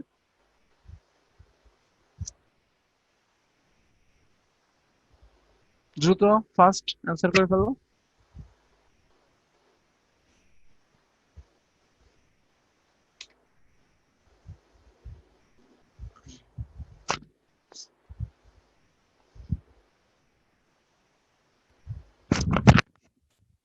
তো ঠিক আছে, তোমাদের ম্যাক্সিমাম আমরা 83% সঠিক উত্তর পেয়ে গেছি। আচ্ছা, তো তোমাদের রেজা তোমাদের হচ্ছে 84% সঠিক উত্তর দিছে, সেটা হচ্ছে কি, হ্যাঁ সঠিক উত্তর হচ্ছে স্টার্চ। সঠিক উত্তর কি, স্টার্চ। ওকে, এখন আসো। আরে ভাই, এটা তো এই যে এখানে আমরা দেখছি, তাই না? এই যে আমরা যে ফাঁসিয়ে কই গ্যালিরে মডেল, হ্যাঁ ফ্লুইড মোজাইক মডেলের যে ছন্দটা পড়লাম, মাত্রই পড়লাম, এখানে কি কোনো স্টার্চ নামে শব্দ আছে? ফসফোলিপিড, কোলেস্টেরল, গ্লাইকোক্যালিক্স, প্রোটিন, এগুলাই তো আছে। লিপিড, প্রোটিন, এগুলাই তো আছে, তাই না? তো এখানে কোলেস্টেরল, লিপিড, মেমব্রেন, প্রোটিন, এগুলাই তো আছে। তো এগুলা কেন হবে? যেটা কোনটা নয়, হ্যাঁ এটা স্টার্চ। দেখলে তো বোঝা উচিত তোমাদের। তো আমি 90% আপ আশা করছিলাম। যাই হোক, সমস্যা নাই, পরের বার হবে ইনশাল্লাহ। আচ্ছা, এবার আসো, আমরা এবার কি পড়তে যাচ্ছি? এটা হচ্ছে আমাদের রাইবোজোম। কি, রাইবোজোম পড়তেছি, ঠিক আছে। যাই হোক, রাইবোজোম। তো রাইবোজোমের ব্যাপারে আমরা মনে রাখবো যে এটার নামকরণ কে করেন? নামকরণ করেন হচ্ছে আর দিয়ে, রিচার্ডস অ্যান্ড রবার্টস। র দিয়ে, রাইবোজোমের র বা আর দিয়ে নামটা কি, সেটা রিচার্ডস অ্যান্ড রবার্টস হচ্ছে এটা নামকরণ করেন। মনে রাখা কত সহজ, তাই না? এটা মনে রাখা আর দরকার নেই, ঠিক আছে। আচ্ছা, তাহলে রিচার্ডস অ্যান্ড রবার্টস হচ্ছে রাইবোজোমের নামকরণ করেন। আর রাইবোজোমের কাজটা একটু মনে রাখা, এটা ছোট জিনিস, এটা আসলে বড় কিছু না। রাইবোজোমের কাজ হচ্ছে প্রোটিন সংশ্লেষ। কি করা? প্রোটিন সংশ্লেষ। হ্যাঁ, সাথে শোনো, এটা প্রধান কাজ কিন্তু মনে রেখো, রাইবোজোমের প্রধান কাজ, এটাও মুখস্থ করাই দিচ্ছি, প্রধান কাজ দিয়ে প্রোটিন সংশ্লেষ। হ্যাঁ, প্রধান ক্লাস দিয়ে কি, প্রোটিন সংশ্লেষ। আর বাকি যে স্নেহ পদার্থের বিপাক বা স্নেহ বা মানে ফ্যাট, স্নেহ মানে কি, ফ্যাট, ফ্যাট বা চর্বি ভাঙা, এটা ওর প্রধান কাজ না। ওর প্রধান কাজ কি, প্রোটিন সংশ্লেষ বা হুম আমিষ সংশ্লেষ। প্রোটিন মানে কি, আমিষ, আমিষ সংশ্লেষ বা আমিষ তৈরি, ঠিক আছে। সিম্পলি আমরা এটা 9-10 থেকেই জানি, আমি জানি তোমরা জানো। তো আর স্নেহ জাতীয় পদার্থের বিপাক, এটা হচ্ছে ওর পার্ট টাইম কাজ, এটা সবসময় করে না, ঠিক আছে। আচ্ছা, আর মনে রাখবে, একাধিক রাইবোজোম একসাথে থাকলে সেটাকে পলিরাইবোজোম বলে। দেখো, একাধিক মানে কি, বহু, বহু মানেই কি, পলি। তাহলে একাধিক রাইবোজোমকে পলিরাইবোজোম বলবে, কত সহজ, তাই না? এবার আসো, ওই যে 50s, 70s, 80s, এই জিনিসটা বলছিলাম বলবো, শোনো। একটা জিনিস কি যে আদি কোষে এবং প্রকৃত কোষে দেখো দুইটাতেই তো কি পাই আমরা, রাইবোজোম পাই, তাই না? আদি কোষ প্রকৃত কোষ দুইটাতে আমরা কি পাই? রাইবোজোম পাই। এখন ব্যাপারটা হচ্ছে আদি কোষ প্রকৃত কোষে রাইবোজোম পাওয়া গেল, বুঝতেই পারতেছো আদি কোষ যেহেতু অনুন্নত ধরনের তার রাইবোজোম, আর প্রকৃত কোষের রাইবোজোম যেহেতু উন্নত ধরনের, দুইজনের রাইবোজোম একই হবে না, দুই রকম। কারণ বিজ্ঞানীদের তো একটা নাম দিতে হবে, তাই না? এই জন্য তারা নাম দিচ্ছে 70s 80s। কেন কেমন ব্যাপারটা এরকম হয়েছে শোনো, তোমাদের আমি প্র্যাকটিক্যাল একটা এক্সাম্পল দিই। যেমন ধরো আইফোন, হুম, বা উইন্ডোজ, যাই হোক আইফোন দিয়ে আজকের এক্সাম্পল সব হবে। আইফোন 8 মানে কি? আইফোন 8 মানে হচ্ছে কারো কাছে, মানে এটা হচ্ছে ওদের আগের একটা 2017 সালের যে আইফোনটা সেটা হচ্ছে আইফোন 8। 18-19 সালের যে আইফোনটা আসছে এটা হচ্ছে আইফোন 10। তো লাস্ট আপডেটটাকে তারা একটু কি গ্রেডিং বাড়ায় দেয়, তাই না? এটাই। এমন তো না যে আইফোন 8 মানে তার কাছে 8টা আইফোন। এটা কি আমি যদি বলি এই আমার কাছে আইফোন 8 আছে, তোমরা কি ভাববা যে, খুব বোকা না হলে তো ভাববা না যে ভাইয়ের কাছে আইফোন 8 আছে মানে কি 8টা আইফোন আছে? না, আইফোন 8 মানে 2016 সালের 17 সালের আইফোনের মডেলটা আছে, সেটার মডেলের নাম দেওয়া হয়েছে কি আইফোন 8। তাহলে 8 কোনো এখানে সংখ্যা নয়, 8 এখানে কি নাম, 8 হচ্ছে নাম। 8 মানে 8টা আইফোন বোঝায় না, 8 মানে বোঝায় একটা আইফোন, অষ্টম মডেলের, এটা অষ্টম সংস্করণ, ঠিক আছে? ঠিক তেমনি আইফোন 10 যদি বলি এই আমার কাছে আইফোন 10 আছে, হ্যাঁ তোমরা সবাই বুঝবে যে না ভাইয়ের কাছে 10টা আইফোন নাই। আইফোন 10 মানে কি একটা আইফোন, কত মডেল? 10 নাম্বার মডেল, অর্থাৎ দশম সংস্করণের একটা আইফোন আছে। হ্যাঁ, তাহলে দশম এখানে এটা কি সংখ্যা হয়ে গেল না নাম হয়ে গেল? নাম। তার মানে এরকম বিজ্ঞানীরাও হচ্ছে রাইবোজোমের এরকম আগের মডেলটাকে দিছে 70s মডেল, আর পরের মডেলটাকে দিছে 80s। হ্যাঁ, তো স্যামসাং এর তো এরকম মডেল আছে 50s। হ্যাঁ ঠিক আছে, আচ্ছা যাই হোক। তো 70s টাকে দেখো, আবার 70s টার আবার দুই রকম দেখা যায়, তারা হচ্ছে 50s 30s 80s এর আবার দুই রকম দেখা যায়, 60 আর 40। হ্যাঁ, এখানে একটা ব্যাপার বলি, তোমাদের একটা কমন ভুল হয়, হ্যাঁ সেটা হচ্ছে কি, সেটা হচ্ছে যে তোমরা ভাবো যে এই 70s কে ভাঙলে তো আমরা 50-30 পাবো না, 50 আর 20 পাওয়ার কথা, তাই না? 70 কে ভাঙলে আর 80 কে ভাঙলেই না আমরা 50 + 30 সমান কত 80 না? তাহলে আমরা 50s 30s তো এটা কার হওয়ার কথা? 80s এর হওয়ার কথা। এরকম কেন হলো ভাইয়া? আচ্ছা শোনো, এই জায়গায় প্রথম কথা ভাই, এটা তো ম্যাথ না, এটা কি বায়োলজি। তো এখানে ম্যাথ তুমি করে পারবা না, এখানে 50 + 30 হবে, এটা যোগ হবে না, এটা আসলে 70s এর আরো দুইটা রকম পাওয়া যায়, সেটাকে এই দুইটা নাম দেওয়া হয়েছে। ওই যে বলছিলাম এখানে যেমন আইফোন 8 মানে 8টা আইফোন না, আইফোন 8 মানে অষ্টম সংস্করণের কয়টা আইফোন? একটা আইফোন, এইটা একটা চিহ্ন দেওয়া হয়েছে। ঠিক তেমনি এখানে 50s একটা চিহ্ন, মানে 70s কে আরো 50s রকমের পাওয়া যেতে পারে, আবার 30s রকমের আরেকটা পাওয়া যাইতে পারে। তাহলে 30s মানে 30টা না, 30s মানে একটা কি, একটা নাম। ঠিক আছে, যেমন আইফোন 10 মানে 10টা আইফোন না, কয়টা আইফোন? একটাই আইফোন, দশম সংস্করণের। আশা করি উদাহরণটা তোমাদের খুব বোঝা গেছে, এবার এতদিনের সংশয় চলে গেছে। তো তারপরে আমি বলি, সংশয় চলে গেল একটা সংখ্যা থেকেই যায়, সেটা হচ্ছে যে তারপরে তোমরা প্যাচ লাগাই ফেলবে আমি জানি, হ্যাঁ প্যাচ লাগানো যেন না হয় সেজন্য বলে দিচ্ছি। এখানে তোমরা খালি খুঁজবা জোড় বেজোড় খুঁজবা, যেমন 7 5 3, তার মানে বেজোড় গুলা 70-র সাথে।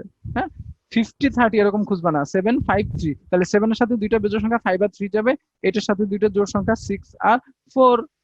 হয়ে গেল, কি মজা তাই না? হ্যাঁ, আরেকটা জিনিস 50-র সাথে মনে রাখবা, 50-র কাছাকাছি 52 রকমের প্রোটিন পাওয়া যায়, আর এখানে 80 দিয়ে মনে রাখবা, 80-র সাথে এখানে 80 রকমের প্রোটিন পাওয়া যায় প্লাস। বাস ঠিক আছে, হ্যাঁ, হয়ে গেল। আর ইকোলাই নামক ব্যাকটেরিয়া, এটা কি গতকালকে পড়ছো? ইকোলাই ব্যাকটেরিয়া লাস্ট লেকচারে পড়ছো, তাই না? ইকোলাই ব্যাকটেরিয়ার 22 ভাগই কি রাইবোজোম, ইকোলাই ব্যাকটেরিয়ার 22 ভাগ হচ্ছে রাইবোজোম। নেক্সট আমাদের পোল 3, 3 নম্বর পোলটা দিয়ে দেন, এটা অবশ্যই পারা উচিত তোমাদের।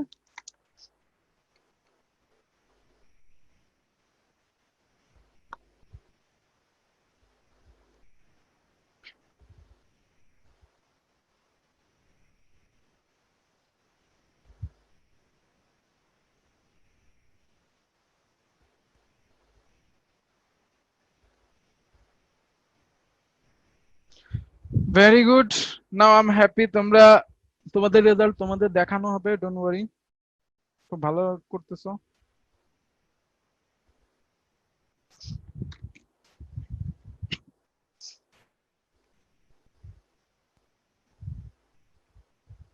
তাড়াতাড়ি, তারপরও 93% সঠিক উত্তর দিছে এখন পর্যন্ত, 90%, 92%। আচ্ছা দ্রুত অ্যান্সার করে ফেলো, এত সময় দেয়া হবে না, পরীক্ষায় পাবা না আসলে, কারণ পরীক্ষায় হচ্ছে কি 1 ঘন্টায় 100টা কোশ্চেন অ্যান্সার করতে হয়, ভর্তি পরীক্ষায় স্পেশালি। এইচএসসি তো ওরকমই টাইম, ঠিক আছে? তো 1 ঘন্টায় 100টা মানে 60 মিনিটে 100টা, সময় ওই 30 সেকেন্ডই, ঠিক আছে? আর 1 মিনিট টাইম পাইছো, যাই হোক রেজাল্ট তোমরা দেখতেই পাচ্ছ। কংগ্রাচুলেশন, 92% সঠিক অ্যান্সার দিছো। রাইবোজোম মান সম্মান বাঁচাইছো এবং আমাকে, মানে আমি হ্যাপি।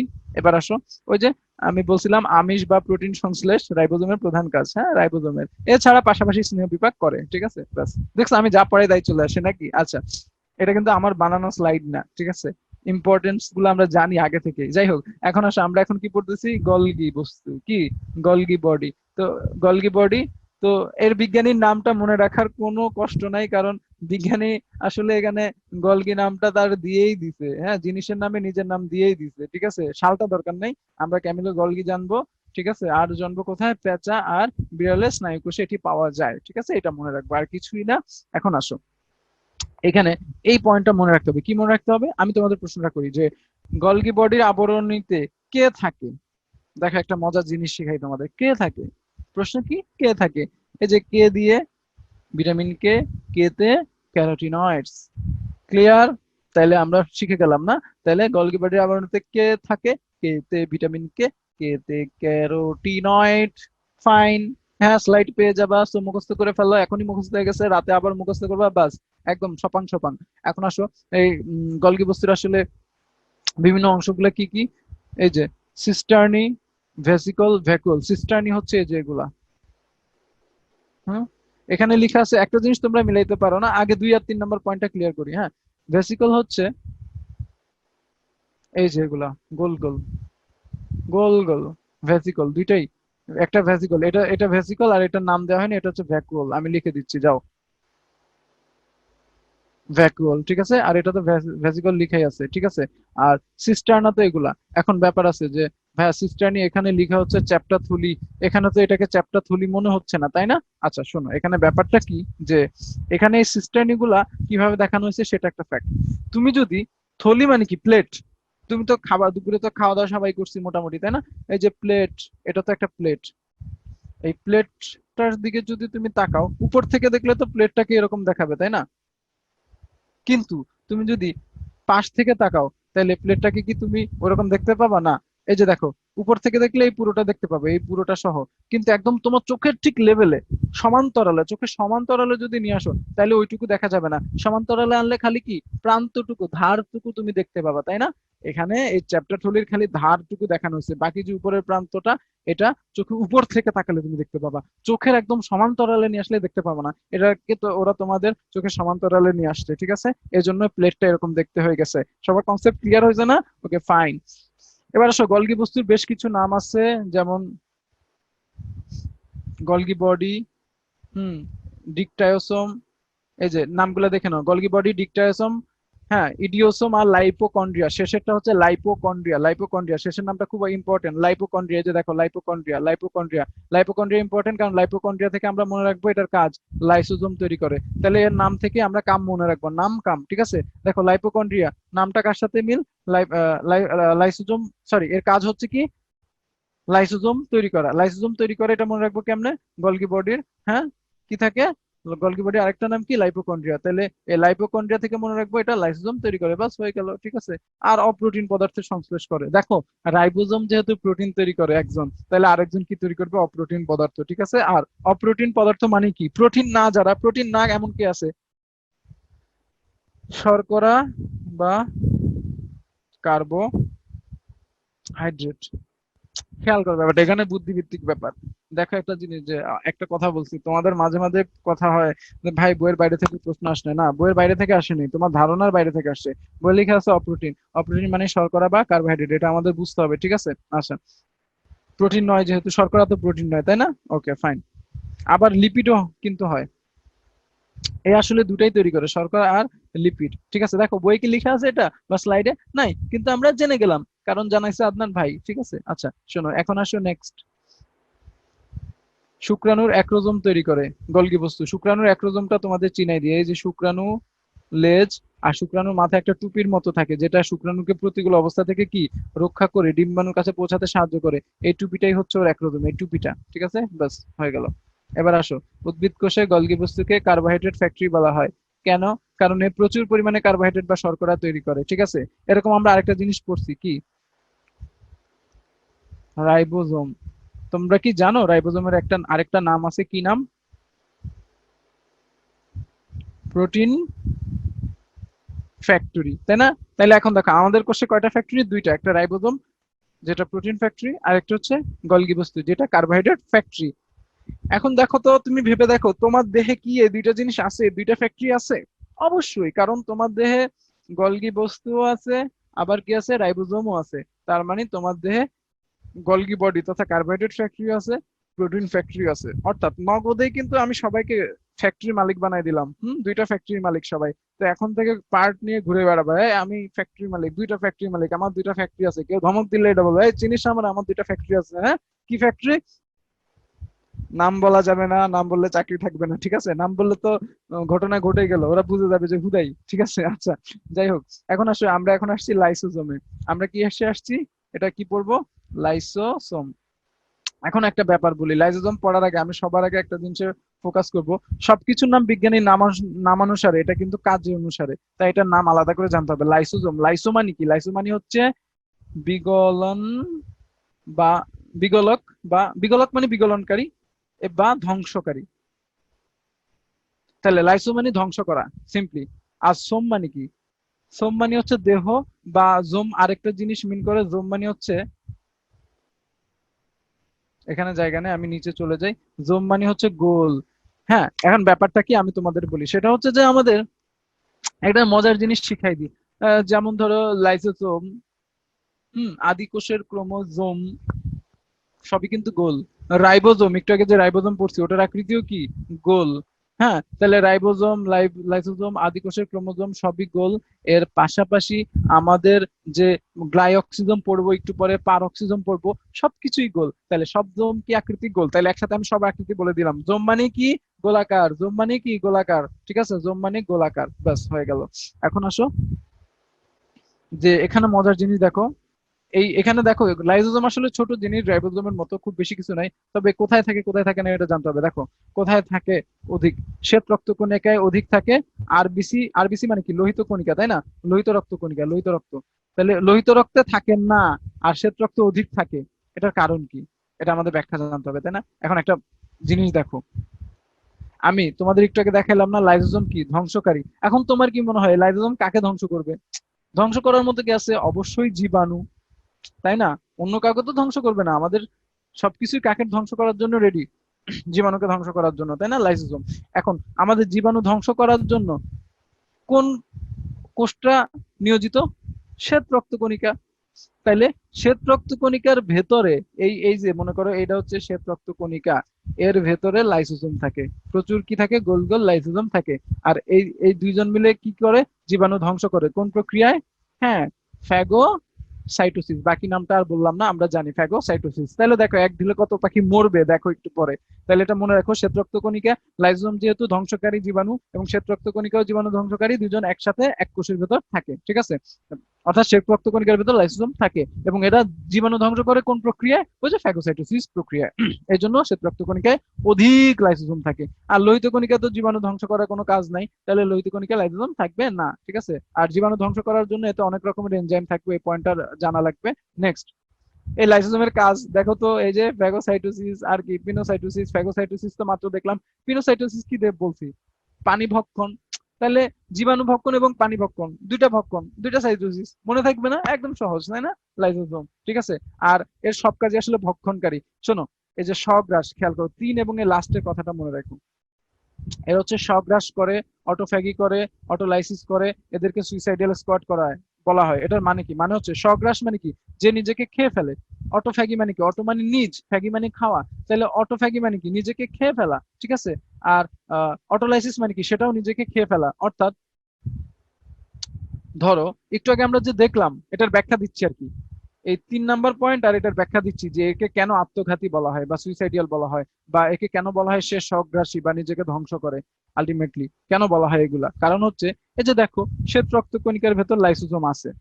লাইসোজোম কি একটা কি? জীবাণু ধ্বংসকারী। সে সবসময় তার এই যে বন্দুক তাক করে রাখছে, তার বন্দুক রেডি, পিস্তল রেডি, কাকে ধ্বংস করার জন্য? জীবাণুকে ধ্বংস করার জন্য। এখন জীবাণু সবসময় কি আমাদের দেহে কোনো না কোনো জীবাণু সবসময় থাকে, জীবাণু দেখা মাত্র সে গুলি করে, শুট শুট করে, ঠিক আছে, গুলি করলো জীবাণু মরে গেল, ব্যাস হয়ে গেল, ক্লিয়ার। এখন ব্যাপার হচ্ছে যে তোমরা টিভিতে লাইফ বয় বা হ্যান্ড স্যানিটাইজারের অ্যাড তো এখন বেশি দেখতেছো না? তো ওদের অ্যাডে দেখবা যে ওরা জীবাণু থেকে 99.99% তোমাকে মুক্তি দেয়। দেখো 99.99 ভাগ মুক্তি দেয়। কখনো কোনোদিন দেখবা না যে কোনো স্যানিটাইজার কোম্পানি দাবি করছে তোমাকে 100% ওরা মুক্তি দিতে পারবে। এই দাবিটা ওরা করবে না। কেন? আসলে আমাদের দেহ প্রকৃতপক্ষে বাস্তবিক পক্ষে 100% জীবাণুমুক্ত হওয়া সম্ভব নয়, তার মানে সবসময় জীবাণু থাকে। তারপরেও ধরে নিলাম কারো দেহ যদি কোনোভাবে সম্পূর্ণ জীবাণুমুক্ত হয়ে যায়, তাহলে কি হবে জানো? দেখো, লাইজোজোম তো সবসময় জীবাণু আছে ধরেই গুলি করতে থাকে জীবাণুর উদ্দেশ্যে, গুলিগুলো জীবাণুর গায়ে গিয়ে লাগে, ঠিক আছে। কিন্তু যদি জীবাণু না থাকে, কিন্তু ওর তো স্বভাব গুলি ছোড়া, জীবাণু নাই মানে ও গুলি ছোড়া বন্ধ করবে তা কিন্তু না, কিছুক্ষণ ওয়েট করবে, যদি দেখে জীবাণু নাই আবার গুলি ছোড়া শুরু করবে। তখন কারা ক্ষতিগ্রস্ত হবে? জীবাণু নাই, তাহলে এই গুলিগুলো গিয়ে কোথায় লাগবে? আমার দেহ কোষে, নিজের দেহ কোষে। তাহলে এটা কি একটা আত্মঘাতী কাজ হয়ে গেল না? হ্যাঁ, এটাকে মানে কি নিজেকে গ্রাস করা, অটোফ্যাগি, আত্মঘাতী থলিকা, বুঝতে পারছো? অর্থাৎ নিজেকে ধ্বংস করে ফেলে বলেই একে বলা হয় আত্মঘাতী থলিকা। এবার আসলে আমরা শিখবো এন্ডোপ্লাজমিক জালিকা, ঠিক আছে। এন্ডোপ্লাজমিক জালিকা, মনে রাখবে এন্ডোপ্লাজমিক জালিকার বর্গজ দিয়ে এটা কোথায় পাওয়া যায়? যকৃতে। এন্ডোপ্লাজমিক জালিকার বর্গজ দিয়ে মনে রাখবে এটা কোথায় পাওয়া যায়? যকৃতে, ঠিক আছে। যকৃতে পায়, পাই প দিয়ে পোর্টার, যকৃতে কে পায়? পোর্টার। তাহলে জালিকার যকৃতের পোর্টার প, পাই। তাহলে জালিকা যকৃতে পাই পোর্টার দ্বারা হয়ে গেল। জালিকা যকৃতে পাই পোর্টার দ্বারা, স্লাইড পেয়ে যাবা, সো সমস্যা নেই, তোমরা স্লাইড পাইবা, ঠিক আছে, ওকে ভাই, ঠিক আছে। এখন আসো আমরা আর বিজ্ঞানীর নাম পড়বো না, এখানে 15 ধরনের এনজাইম আছে, এটা একটু দেখবা আর কিছুই না। এখন আসো মোস্ট ইম্পর্টেন্ট, ক্ষুদ্র ক্ষুদ্র বিচ্ছিন্ন অংশকে বলা হয় মাইক্রোজোম। আমরা জানি মাইক্রো মানে কি? মাইক্রো মানে হচ্ছে ক্ষুদ্র, তাহলে ক্ষুদ্র অংশকে কি বলা হয়? মাইক্রো। জোম কেন বলা হয়েছে? তার মানে এটার আকৃতি কি বলতো? ইয়েস, জোম মানে গোলাকার, জোম মানে গোলাকার, তার মানে ক্ষুদ্র ক্ষুদ্র গোল বিচ্ছিন্ন অংশকে বলা হয় মাইক্রোজোম। ক্ষুদ্র মানে কি? মাইক্রো, তাহলে ক্ষুদ্র অংশকে মাইক্রো বলবে, এটা স্বাভাবিক। এবং এটা এগুলো দেখতে কেমন? গোল। গোল মানে কি? জোম, এই জন্য এটার নাম ক্ষুদ্র গোল অংশকে বলা হয় মাইক্রোজোম, ঠিক আছে, ব্যাস। এখন এন্ডোপ্লাজমিক জালিকার চিত্র আমি আঁকবো, ডোন্ট ওয়ারি। এই যে দেখো,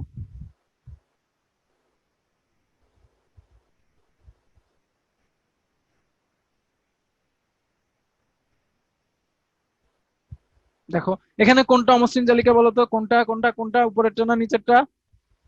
হ্যাঁ, একটাও না, দুইটাই মসৃণ। এই যে এখন অমসৃণ হবে, দেখো, গোল, দুইটাই মসৃণ জালিকা। এটার গায়ে যখন এই যে রাইবোজোম যুক্ত হচ্ছে, তখন এটা কি হয়ে যাচ্ছে? অমসৃণ, হ্যাঁ, উঁচু নিচু হয়ে যাচ্ছে, তাই না? রাইবোজোম যুক্ত হচ্ছে, রাইবোজোমের আকৃতি কি? গোল। বলছি না, জোম মানে কি? গোল। তাহলে গোল গোল রাইবোজোম এর সাথে যুক্ত হয়ে বাধাই দিবে গন্ডগোল, বেচারা ছিল মসৃণ, বানাই দিল অমসৃণ, ঠিক আছে। তাহলে এটা হচ্ছে অমসৃণ জালিকা, আর এটা হচ্ছে কি? মসৃণ জালিকা। হ্যাঁ, অমসৃণ জালিকা কেন? এর কি আছে? রাইবোজোম, ঠিক আছে। এখন আসো যে অমসৃণ জালিকার এই রাইবোজোমের জন্য এখানে মজার একটা ব্যাপার ঘটে, ঠিক আছে, কি সেটা? দেখো একটা জিনিস, যে কাজের ক্ষেত্রে, কাজের ক্ষেত্রে আসলে আগে 3 আর 4 নাম্বার পড়বে, এই দুইটা ইম্পর্টেন্ট বোঝাই যাচ্ছে, তাই না? দেখো, অমসৃণ জালিকা কি তৈরি করে? প্রোটিন সংশ্লেষ বা তৈরি করে। আর মসৃণ জালিকা কি তৈরি করে? হ্যাঁ, লিপিড, হরমোন, গ্লাইকোজেন, ভিটামিন, অর্থাৎ প্রোটিন বাদে অপ্রোটিন যা আছে সবকিছু তৈরি করে কে? মসৃণ জালিকা। আর অমসৃণ জালিকা কি তৈরি করে? প্রোটিন। এটা খুবই ইম্পর্টেন্ট, পরীক্ষায় যদি আসে। প্রোটিন সংশ্লেষ করে কে? অমসৃণ জালিকা না মসৃণ জালিকা? অনেকে প্যাচ লাগা যাবে, আরে মসৃণ অমসৃণ কি যেন পড়ছিলাম ভাই, ভুলে গেছি। আরে হ্যাঁ, শোনো, এখন আমাদের মনে রাখতে হবে প্রোটিন তৈরি করে অমসৃণ জালিকা। এটা কেমনে মনে রাখবো? শোনো, সবকিছু তো ট্রিক্স না, সবকিছু হচ্ছে কি জ্ঞানের ব্যাপার আছে এখানে। জ্ঞানটা কি? সহজ জ্ঞান। দেখো, অমসৃণ জালিকায় আমরা দেখছি কি পাই? এই যে রাইবোজোম পাই না, গোল গোল রাইবোজোম অমসৃণ জালিকায়। তো এই যে রাইবোজোমের কাজ কি? রাইবোজোমকে কি বলা হয়? প্রোটিন ফ্যাক্টরি না? তাহলে যেহেতু অমসৃণ জালিকার গায়ে রাইবোজোম আছে, প্রোটিন ফ্যাক্টরি আছে এর সাথে, তাহলে তো প্রোটিন তৈরি করবে, আর কিছু তো তৈরি করবে না। তাহলে আমরা অমসৃণ জালিকা কি তৈরি করবে? প্রোটিন তৈরি করবে, because of, by credit of কি? হ্যাঁ, বাই ক্রেডিট অফ রাইবোজোম, ঠিক আছে, বাস হয়ে গেল। তাহলে অমসৃণ জালিকা, দেখো রাইবোজোম থাকে, এটা যদি মাথায় থাকে তাহলে মনে থাকবে অমসৃণ জালিকাটাই কি তৈরি করে? প্রোটিন তৈরি করে। চিত্রটাও খুব কঠিন না, তাই না? খুব সহজ, 2 সেকেন্ডে এঁকে ফেললাম, ঠিক আছে। তাহলে অমসৃণ জালিকার গায়ে কি থাকে? প্রোটিন থাকে, আমরা এটা মনে রাখবো। তার মানে মসৃণ জালিকার গায়ে বাকি লিপিড, লিপিড তো জানোই, ফ্যাট, আর গ্লাইকোজেন মানে কি? শর্করা। শোনো, আসলে প্রধান উপাদান সবগুলাতে এই ঘুরে ফিরে হয় প্রোটিন পাবা, নাহলে তুমি প্রোটিন না থাকলে বুঝবা ওটাতে লিপিড আছে, লিপিড না থাকলে শর্করা, এই ব্যাপারটা, ঠিক আছে? যাই হোক, তাহলে অপ্রোটিন জাতীয়, প্রোটিন তো প্রোটিন, অপ্রোটিনের মধ্যে লিপিড বা ফ্যাট এবং শর্করা বা গ্লাইকোজেন পড়ে। গ্লাইকো মানে কি? গ্লুকোজ বা শর্করা না, বা কার্বোহাইড্রেট, একই জিনিস, ঠিক আছে? এর সাথে হরমোন ভিটামিনের নাম একটু মনে রাখলাম, ঠিক আছে, ব্যাস। আর এই যে দেখো, যেহেতু দুইজন দুইটা তৈরি করে, একজন প্রোটিন তৈরি করে আরেকজন কি লিপিড তৈরি করে, তাইলে এরা লিপিড প্রোটিনের কি অন্তবাহক। আর বাহক মানে কি? পরিবাহক বা পরিবহন তন্ত্র। তাহলে দেখো 3 আর 4 নম্বর পয়েন্ট মনে রাখলে এখানে সবগুলা হয়ে যায়, যে লিপিড প্রোটিনের অন্তবাহক, কারণ দুইজন দুইটা তৈরি করে। হ্যাঁ, এবং এই সব পরিবহনের জন্য এদেরকে কি বলা হয়? পরিবহন তন্ত্র বলা হয়। ঠিক আছে, কথা ক্লিয়ার না? তাহলে দেখো, এই যে আমাদের খালি সব কনসেপ্ট ক্লিয়ার করে দিচ্ছে কে? এই অমসৃণ জালিকার গায়ে প্রোটিন থাকে, এটা, এই জিনিসটা খুবই ইম্পর্টেন্ট, ঠিক আছে? আচ্ছা, নেক্সট। চিনতে পারছো? এটা তো নাম বলার দরকার নাই, কি? মাইটোকন্ড্রিয়া। এখন আসো, মাইটোকন্ড্রিয়াকে, মাইটো মানে কি? মাইটো মানে MIGHTY, মাইটি। মাইটি মানে কি? মাইটি মানে হচ্ছে শক্তিশালী, তাই না? তাহলে মাইটো থেকে মনে রাখবা মাইটি। মাইটি মানে শক্তিশালী। এমনিতেই আমরা জানি মাইটোকন্ড্রিয়াকে কোষের পাওয়ার হাউস বা শক্তিঘর বলা হয়, এটা তো আমরা জানি নাকি? অবশ্যই জানি, ঠিক আছে? তারপরে আমি আরো সুবিধা করে দিলাম, মাইটো থেকে মনে রাখবা মাইটি। মাইটি মানে শক্তিশালী, অর্থাৎ আমাদের কোষের শক্তি উৎপাদনকারী, ঠিক আছে? আচ্ছা, এখন একটা জিনিস চিন্তা করো, টিভিতে আমরা খুব কমন একটা অ্যাড দেখি, হ্যাঁ, কি? আপনি যদি শারীরিক দুর্বলতায় ভুগেন বা শক্তি কমে যায়, যোগাযোগ করুন হারবালে। কোন হারবাল? কলিকাতা হারবাল, তাই না? কলিকাতা হারবাল। তাহলে শক্তি মানে কি? কলিকাতা হারবাল। আর কলিকাতা হারবাল থেকেই আর মাইটোকন্ড্রিয়ার আবিষ্কার হচ্ছে কলিকার, ঠিক আছে? এটা আর কি সত্যি না, কিন্তু ব্যাপারটা কলিকাতা হারবাল এই মাইটোকন্ড্রিয়া দিয়ে শক্তি দেয় তা না, বললাম আর কি মনে রাখার জন্য, ঠিক আছে? আচ্ছা, তো ব্যাপারটা হচ্ছে, তাহলে আবিষ্কারক কলিকার মনে রাখবা কিভাবে? মাইটোকন্ড্রিয়া আবিষ্কারক, মাইটোকন্ড্রিয়া মানে শক্তি, শক্তি মানে কলিকাতা হার্বাল, মানে আবিষ্কারক কলিকার, ঠিক আছে? আচ্ছা, আর আরেকটা জিনিস মনে রাখো, এখানে আর কিছু দরকার নেই। যকৃত কোষে এটার সংখ্যা কি বেশি থাকে? কত? 1000 বা ততোধিক। এটা একটু মনে রাখবা, যকৃত কোষে, কারণ যকৃত কোষে আসলে শক্তির বিক্রিয়াগুলা ঘটে, ঠিক আছে? আচ্ছা, আরেকটা জিনিস তোমাদের শিখাই দিই আজকে, মনে রাখো।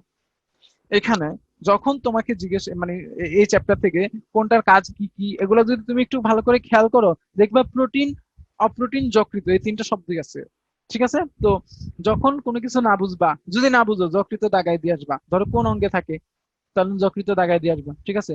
আর যখন কিছু না বুঝবা, প্রোটিন দাগায় দিয়ে আসবা, হয়ে যাবে, ঠিক আছে? এই আছে, আর কিছু বললাম না আপাতত, ঠিক আছে? এখন আসো, এটা যেহেতু শক্তি উৎপাদনকারী, তাই এতে 100 প্রকারের কি থাকবে? এনজাইম। এটা একবার দেখে নিবা, আর কিছুই না।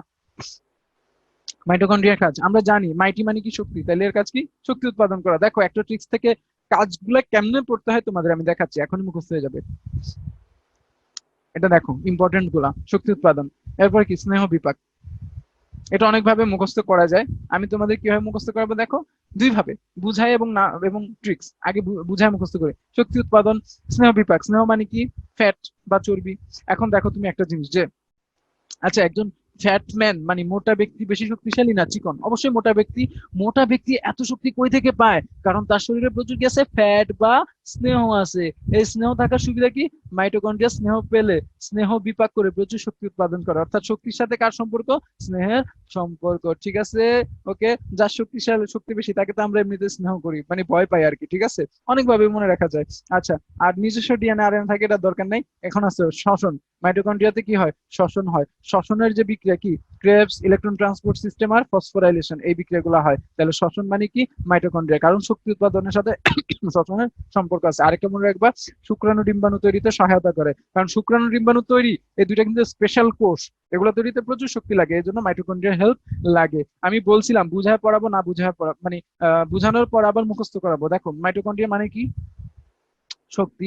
শক্তি স দিয়ে তো শক্তি, মাইটোকন্ড্রিয়ার কাজ, সতে স্নেহ, সতেই স্নেহ, এটা মনে রাখবা, আর কিছুই না। সতে শ্বসন, এবং সতে কি? শুক্রাণু। শুক্রাণু মানে কি? এর সাথে ডিম্বাণু। ব্যাপারটা কত এক্সক্লুসিভ, মজার, তাই না? ডোন্ট ওয়ারি, সাইটটা পেয়ে যাবা। আসো, 4 নম্বর পোলটা দিয়ে দেন। 4 নম্বর পোল লঞ্চ করেন।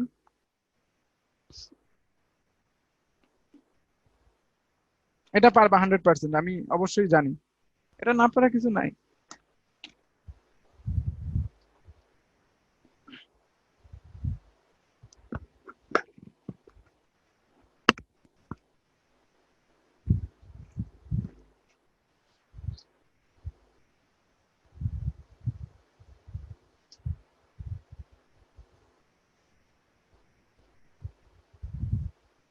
Very good.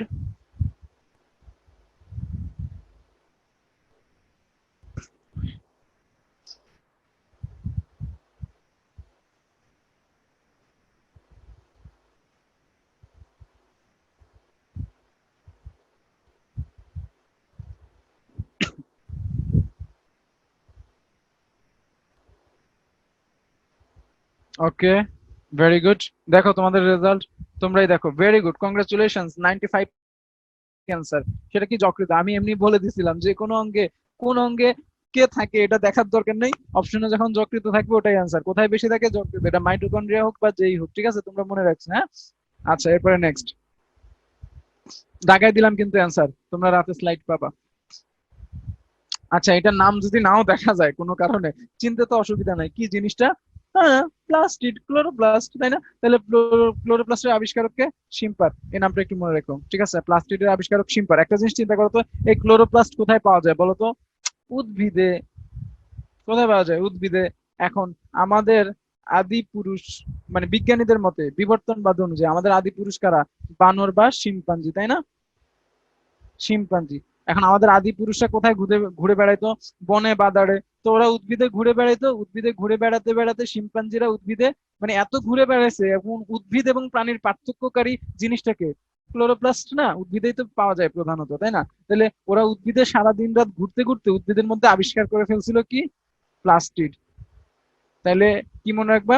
প্লাস্টিড আবিষ্কার করে কে? শিম্পাঞ্জি। শিম্পাঞ্জি থেকে কি মনে রাখবা? শিম্পার। এই ঘটনা কি বিশ্বাস করে ফেলছো নাকি? বিশ্বাস করো না আবার। আবিষ্কারকের নাম মুখস্থ রাখানোর জন্য, সামান্য একটা শিম্পার মনে রাখানোর জন্য এত বড় গল্প বললাম, ঠিক আছে? আচ্ছা, যাই হোক। তাহলে মনে রাখবা এটাই গল্পটা, যে শিম্পাঞ্জি উদ্ভিদে থাকে, সেই উদ্ভিদে প্লাস্টিড আবিষ্কার করে ফেলছে, কারণ প্লাস্টিড শুধুমাত্র, ক্লোরোপ্লাস্টটা শুধুমাত্র উদ্ভিদে পাওয়া যায়। শিম্পাঞ্জি থেকে আবিষ্কারকের নাম আসলে কি হবে? শিম্পার। বাস, এখানে আর কিছু দরকার নেই, এটা মনে রাখবা। এটা সর্ববৃহৎ কোষীয় অঙ্গাণু, সর্ববৃহৎ, সবচেয়ে বড়। এটা সবচেয়ে বড়, ঠিক আছে? আচ্ছা, এটা তিন প্রকার: ক্রোমো, লিউকো, ক্লোরোপ্লাস্ট। এর মধ্যে লিউকোপ্লাস্টটা মনে রাখবা তিন প্রকার: অ্যামাইলো, ইলায়ো, অ্যালিউরোপ্লাস্ট, ঠিক আছে? আচ্ছা, এরপর আকৃতি। এর আকৃতি হচ্ছে তিনটা, মনে রাখবে: সর্পিলাকার, জালিকাকার আর ফিতা। এই তিনটা আর দরকার নেই। ইউলোট্রিক্স তোমরা জানো অলরেডি, তোমাদের বই আছে ফিতা আকৃতি, তাই না? ইউলোট্রিক্সটাই তোমাদের বই আছে ফিতা আকৃতির, ঠিক আছে? অনেকে বলে গার্ডল আকৃতি কি? আরে গার্ডল মানে ফিতা বা বেল্ট, বুঝছো? বোঝাই তো যায়, একই জিনিস তো, পাশাপাশি নাম যেহেতু। আর এখন আসো, তাহলে এটা আমরা জানি বই আছে নাম ইউলোট্রিক্স, কিন্তু সর্পিলাকারটা কেমনে মনে রাখবো? সর্পিলাকারটা হচ্ছে, দেখো, সর্পিল, সর্প, এর সাথে মিল কি? স্পাইর। সর্পিল স্পাইড শব্দটা অনেক মিল না? তাহলে সর্পিল আকারকে স্পাইডার গাইড। এখন বলতে পারো ভাই সর্পিল আকার কি, এটা যদি না দেখান তাহলে কেমন হয়ে যায় না? আরে সর্পিল আকার মানে কি, এই যে দেখো সাপের মতো, সর্পিল আকার মানে সাপের মতো, এই যে আঁকা বাঁকা, এটা সর্পিল আকার, ঠিক আছে? এই, তাহলে বুঝলাম এবং মুখস্থ করাম, দুইটাই দেখা দিলাম। সর্পিল মানে কি? স্পাইরো, সর্পি থেকে স্পাইর, ঠিক আছে? আর জালিকাকার, হ্যাঁ জালিকাকার, এটা ভাই এটা আসবে পরীক্ষা, আসবে তো এই তিনটার মধ্যে নাকি? তো জালিকাকার একটা যদি সর্পিল স্পাইরো মনে রাখো, আর এটা যদি ফিতা গার্ডল মনে রাখো, ইয়েলোট্রিক্স, তাহলে বাকি যেটা আছে সেটাই জালিকাকার। কি? উডোগোনিয়াম, উডো উডো উডো উডো উডো, ঠিক আছে? উডো, এটা মনে রাখো, উডো, জালিকা, উডো, উডো মনে রাখো, তাইলে হবে, ঠিক আছে? উডো। উঠো মানে বুঝছো, উঠো আর কি, ঠিক আছে? জেগে ওঠো। আচ্ছা, নেক্সট। 5 নাম্বার পোলটা দিয়ে দেন, এটা সবাই পারবে আমি জানি। Launch, pole 5।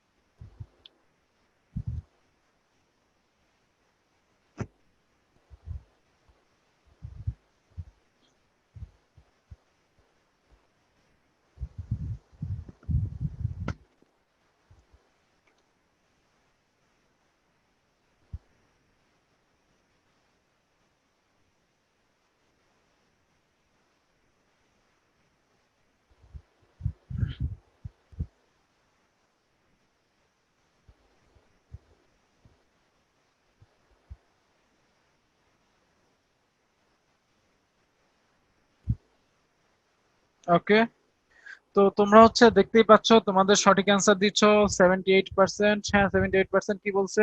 ক্লোরোপ্লাস্ট। মাত্রই এটা দেখানো হয়েছে, ঠিক আছে, যে সবচেয়ে বড়।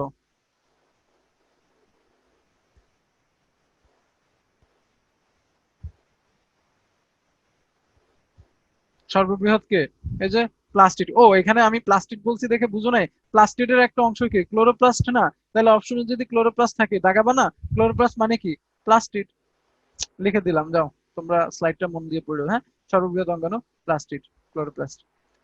আচ্ছা সেন্ট্রিওল, সেন্ট্রিওলের বিজ্ঞানী নাম দরকার নেই, ইচ্ছে হলে একবার দেখে নিও। ভ্যান, ভ্যান ভ্যান, ভ্যানের কোনো দাম আছে? দাম নাই, দরকার নেই, বাদ দাও। আচ্ছা এটার ইম্পর্টেন্ট জিনিস আছে, লাল মার্ক করাই আছে, এটা মনে রাখবা যে কোথায় থাকে কোথায় পাবো না, সেন্ট্রিওল কোথায় পাবো কোথায় পাবো না। এমনি জিগাইলে সবাই কেবল যে হ্যাঁ পানি দেহে পাবো উদ্ভিদ দেহে পাবো না, ভাই ওইসব চলবে না, এখানে আরো ব্যাপার আছে। ব্যাপার কি, যে একে আসলে পাওয়া যায় না আদিকোষ, ডায়াটম, ইস্ট, আবৃতবীজী এসব জায়গায়, আর বাকি ওইসব জায়গায় পাওয়া যায়। ঠিক আছে, তো যে কোনো একটা মনে রাখি আমরা, কোনটা তাহলে আমরা মনে রাখবো অনুপস্থিত কোথায়, এটা এটা এটা মনে রাখবো। তাহলে এর বাদে বাকি অপশনে যেটা থাকবে সেটা উপস্থিত। ঠিক আছে, ব্যাস। তাহলে এটা কি মনে রাখবো, যে ডি এ ওয়াই, ডে, লেকচারটা কখন হচ্ছে, দিনের বেলায়, এই ডে। তাহলে ডে তে, ডি তে ডায়াটম, এতে কি আদিকোষ, এতে আবৃতবীজী, ওয়াই তে কি ইস্ট। এর চেয়ে সহজ কি, এর চেয়ে সহজ কোন সূত্র কি আর কোনোদিন দেখছো? ডে, ডে দিয়ে একটা সূত্র হতে পারে। আচ্ছা তাইলে সেন্ট্রিওল থাকে না ডে তে, ঠিক আছে, সেন্ট্রিওল থাকে না কি ডে, ডে তে মনে রাখবো, এটাই ডেটে। হ্যাঁ ডেটে। আচ্ছা ডেটে, ডেট, ডেতে, নট ডেট এ, ডেটে বলি নাই, ডে তে। তাহলে সেন্ট্রাল থাকে না ডেতে, ডেতে মানে কি ডেতে, ডিতে ডায়াটম, এতে আবৃতবীজী, আদিকোষ, ওয়াইতে ইস্ট। দেখো কত সহজ হয়ে গেল।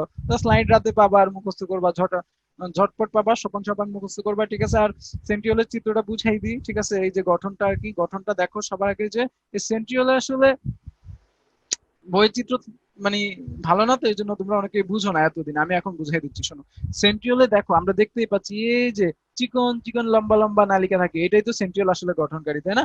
এই যে চিকন চিকন লম্বা লম্বা নালিকা, তাই না? তাই না? তো এই প্রত্যেকটা নালিকাকে, এই প্রত্যেকটা নালিকাকে বলা হয় উপনালী, উপনালিকা। ঠিক আছে, সেন্ট্রিওলের যে প্রত্যেকটা নালী চিকন চিকন, এটাই এক একটা কি উপনালিকা। ঠিক আছে, এখন দেখো একটা মজার জিনিস খেয়াল করো, উপনালিকা গুলা কিন্তু যেমন তেমন ভাবে থাকে না। দেখছো একটা জিনিস, যে তিনজনের একটা করে গ্রুপে থাকে। হ্যাঁ, বোঝা যাচ্ছে না সুন্দর, কয়জনের গ্রুপ? তিনজনের গ্রুপ। ঠিক আছে, এই যে এখানেও দেখো তিনজনের গ্রুপ। ঠিক আছে, তার মানে উপনালিকা গুলা কি যেমন তেমন ভাবে থাকে না, গ্রুপে থাকে, গ্রুপে। তো তোমরা মনে করো তিনটা ফ্রেন্ড, হ্যাঁ তিনটা ফ্রেন্ড একসাথে সবসময় গ্রুপে থাকো, তোমাদের গ্রুপের একটা নাম হয়ে যায় না? হ্যাঁ, এই গ্রুপ ওই গ্রুপ এরকম নাম থাকে না? বা 10 জনের গ্রুপ, 15 জন একটা গ্রুপ হয়ে যায় না? ফেসবুক গ্রুপ খোলো না, ওই রকমই তো উপনালিকা। দেখো তিনটা উপনালিকা একসাথে থাকলে যে গ্রুপটা হবে, অর্থাৎ তিনটা উপনালিকার যে সমষ্টি, এই গ্রুপ, এটার একটা নাম দেওয়া হয়েছে। এটার নাম কি? কঠিন কোনো নাম না, অনুনালিকা, অনুনালিকা।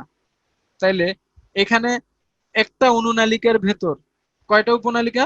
তিনটা উপনালিকা। ক্লিয়ার? আচ্ছা, এখন টোটাল একটা সেন্ট্রিওলে, এই যে টোটাল একটা সেন্ট্রিওলে কয়টা অনুনালিকা থাকে দেখো তো। এই যে এটা তো 1 নাম্বার, এটা এক, তারপরে 2, 3, 4, 5, 6, 7, 8, 9। কয়টা তাইলে পেলাম আমরা? 9টা। তাইলে একটা সেন্ট্রিওলে কয়টা অনুনালিকা? 9টি অনুনালিকা। হ্যাঁ, প্রতিটিতে কয়টি? 3টি করে উপনালিকা। ক্লিয়ার? Okay fine. ওকে, এখন আসো, যে এই এরা কি, এরা থাকে কিভাবে? এরা থাকে হচ্ছে একটার সাথে একটা যুক্ত হয়ে। যুক্ত হওয়ার জন্য এই যে পেস্ট কালারের, এটা দেখতে পাচ্ছ পেস্ট কালারের এই যোজক, যুক্তকারী মানে কি যোজক বা লিঙ্কার থাকবে। ঠিক আছে, তো যুক্ত হওয়ার পর এই এই যুক্ত হওয়ার পর এই জিনিসটা কি হয়ে যাবে? ওয়াল বা দেয়াল হিসেবে কাজ করবে। কি দেয়াল? প্রাচীর হিসেবে কাজ করবে। এই সিম্পল ব্যাপার। এরা সব যুক্ত হয়ে গেলে কি হয়ে যাবে? প্রাচীর হিসেবে কাজ করবে। ঠিক আছে, বাস এটাই হচ্ছে আমাদের কি এই সেন্ট্রিওলের গঠন। তো মেইনলি দুই নাম্বার পয়েন্টটাই মেইন, কে কয়টা থাকে এই। দেখ সেন্ট্রিওলের কাজ, ও আচ্ছা সেন্ট্রিওলের কাজটা বলি। আচ্ছা তোমরা এটা 9-10 এ পড়ছো ভালো করে, যে কোষ বিভাজনে মাইটোসিসের মাকু যন্ত্র তৈরি হয়। মাইক্রো যন্ত্র কে তৈরি করে? সেন্ট্রিওল। এটা পড়ছো না? অবশ্যই পড়ছো, তাই না? আচ্ছা, তাইলে এখন এই কাজটা 9-10 এর পরে, এটা আসলে আসে না, দাগ দিলাম না আমি, কারণ আমাদের ইম্পর্টেন্স এর দিকে তাকাইতে হবে। তো কোষ বিভাজনে সাহায্য করে, এটা বুঝে গেছি। আসলে এখানে আসলে হচ্ছে সিলিয়া বা ফ্লাজেলা সৃষ্টি করা, সেন্ট্রিওলের কাজ। ঠিক আছে, এটা হচ্ছে ওর কাজ। তাহলে আমরা মনে রাখবো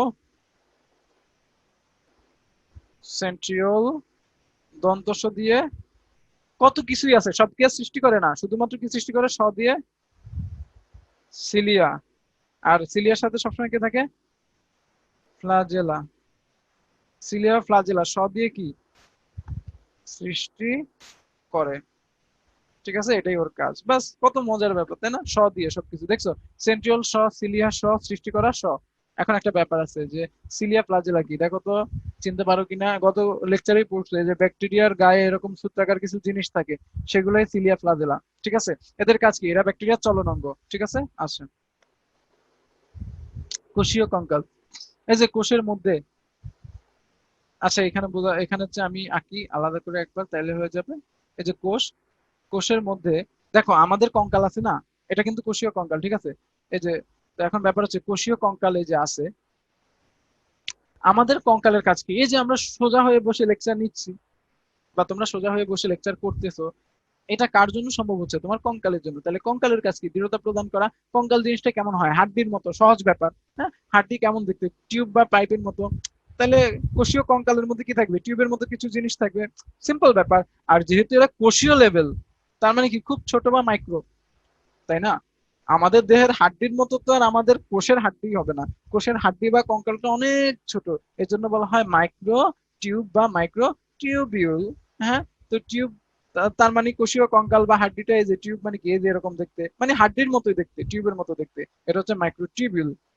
অথবা অন্যরকম কঙ্কাল থাকতে পারে, কি এত মোটা না থেকে সূত্রাকার থাকতে পারে, এই যে এরকম সূত্রাকার, এই যে সূত্রাকার, এগুলো হচ্ছে ফিলামেন্ট, মানে সূত্র, সূত্রাকার, এগুলোর নাম মাইক্রোফিলামেন্ট। যেহেতু কোষীয় লেভেলে খুব ছোট, এজন্য মাইক্রো নামটা আসছে। তাহলে ফিলামেন্ট মানে কি? সূত্রাকার। এরাও কোষের দৃঢ়তা প্রদান করে। ঠিক আছে, আর ইন্টারমিডিয়েট মানে কি বলতো? ইন্টারমিডিয়েট মানে মধ্যবর্তী। তোমরা এখন কিসে পড়ো? ইন্টারে। মধ্যবর্তী মানে কি? দুইটার মাঝামাঝি। তাহলে ইন্টারমিডিয়েট ফিলামেন্ট মানে কি? দুইটার মাঝামাঝি, মানে মাঝখানে থাকবে তা না। ব্যাপারটা ব্যাপারটা হচ্ছে মাইক্রোটিবিউলদের চেয়ে একটু চিকন, মাইক্রোটিবিউলের চেয়ে একটু চিকন, আর মাইক্রোফিলামেন্টের চেয়ে একটু মোটা। ঠিক আছে, তাহলে কেমন হবে?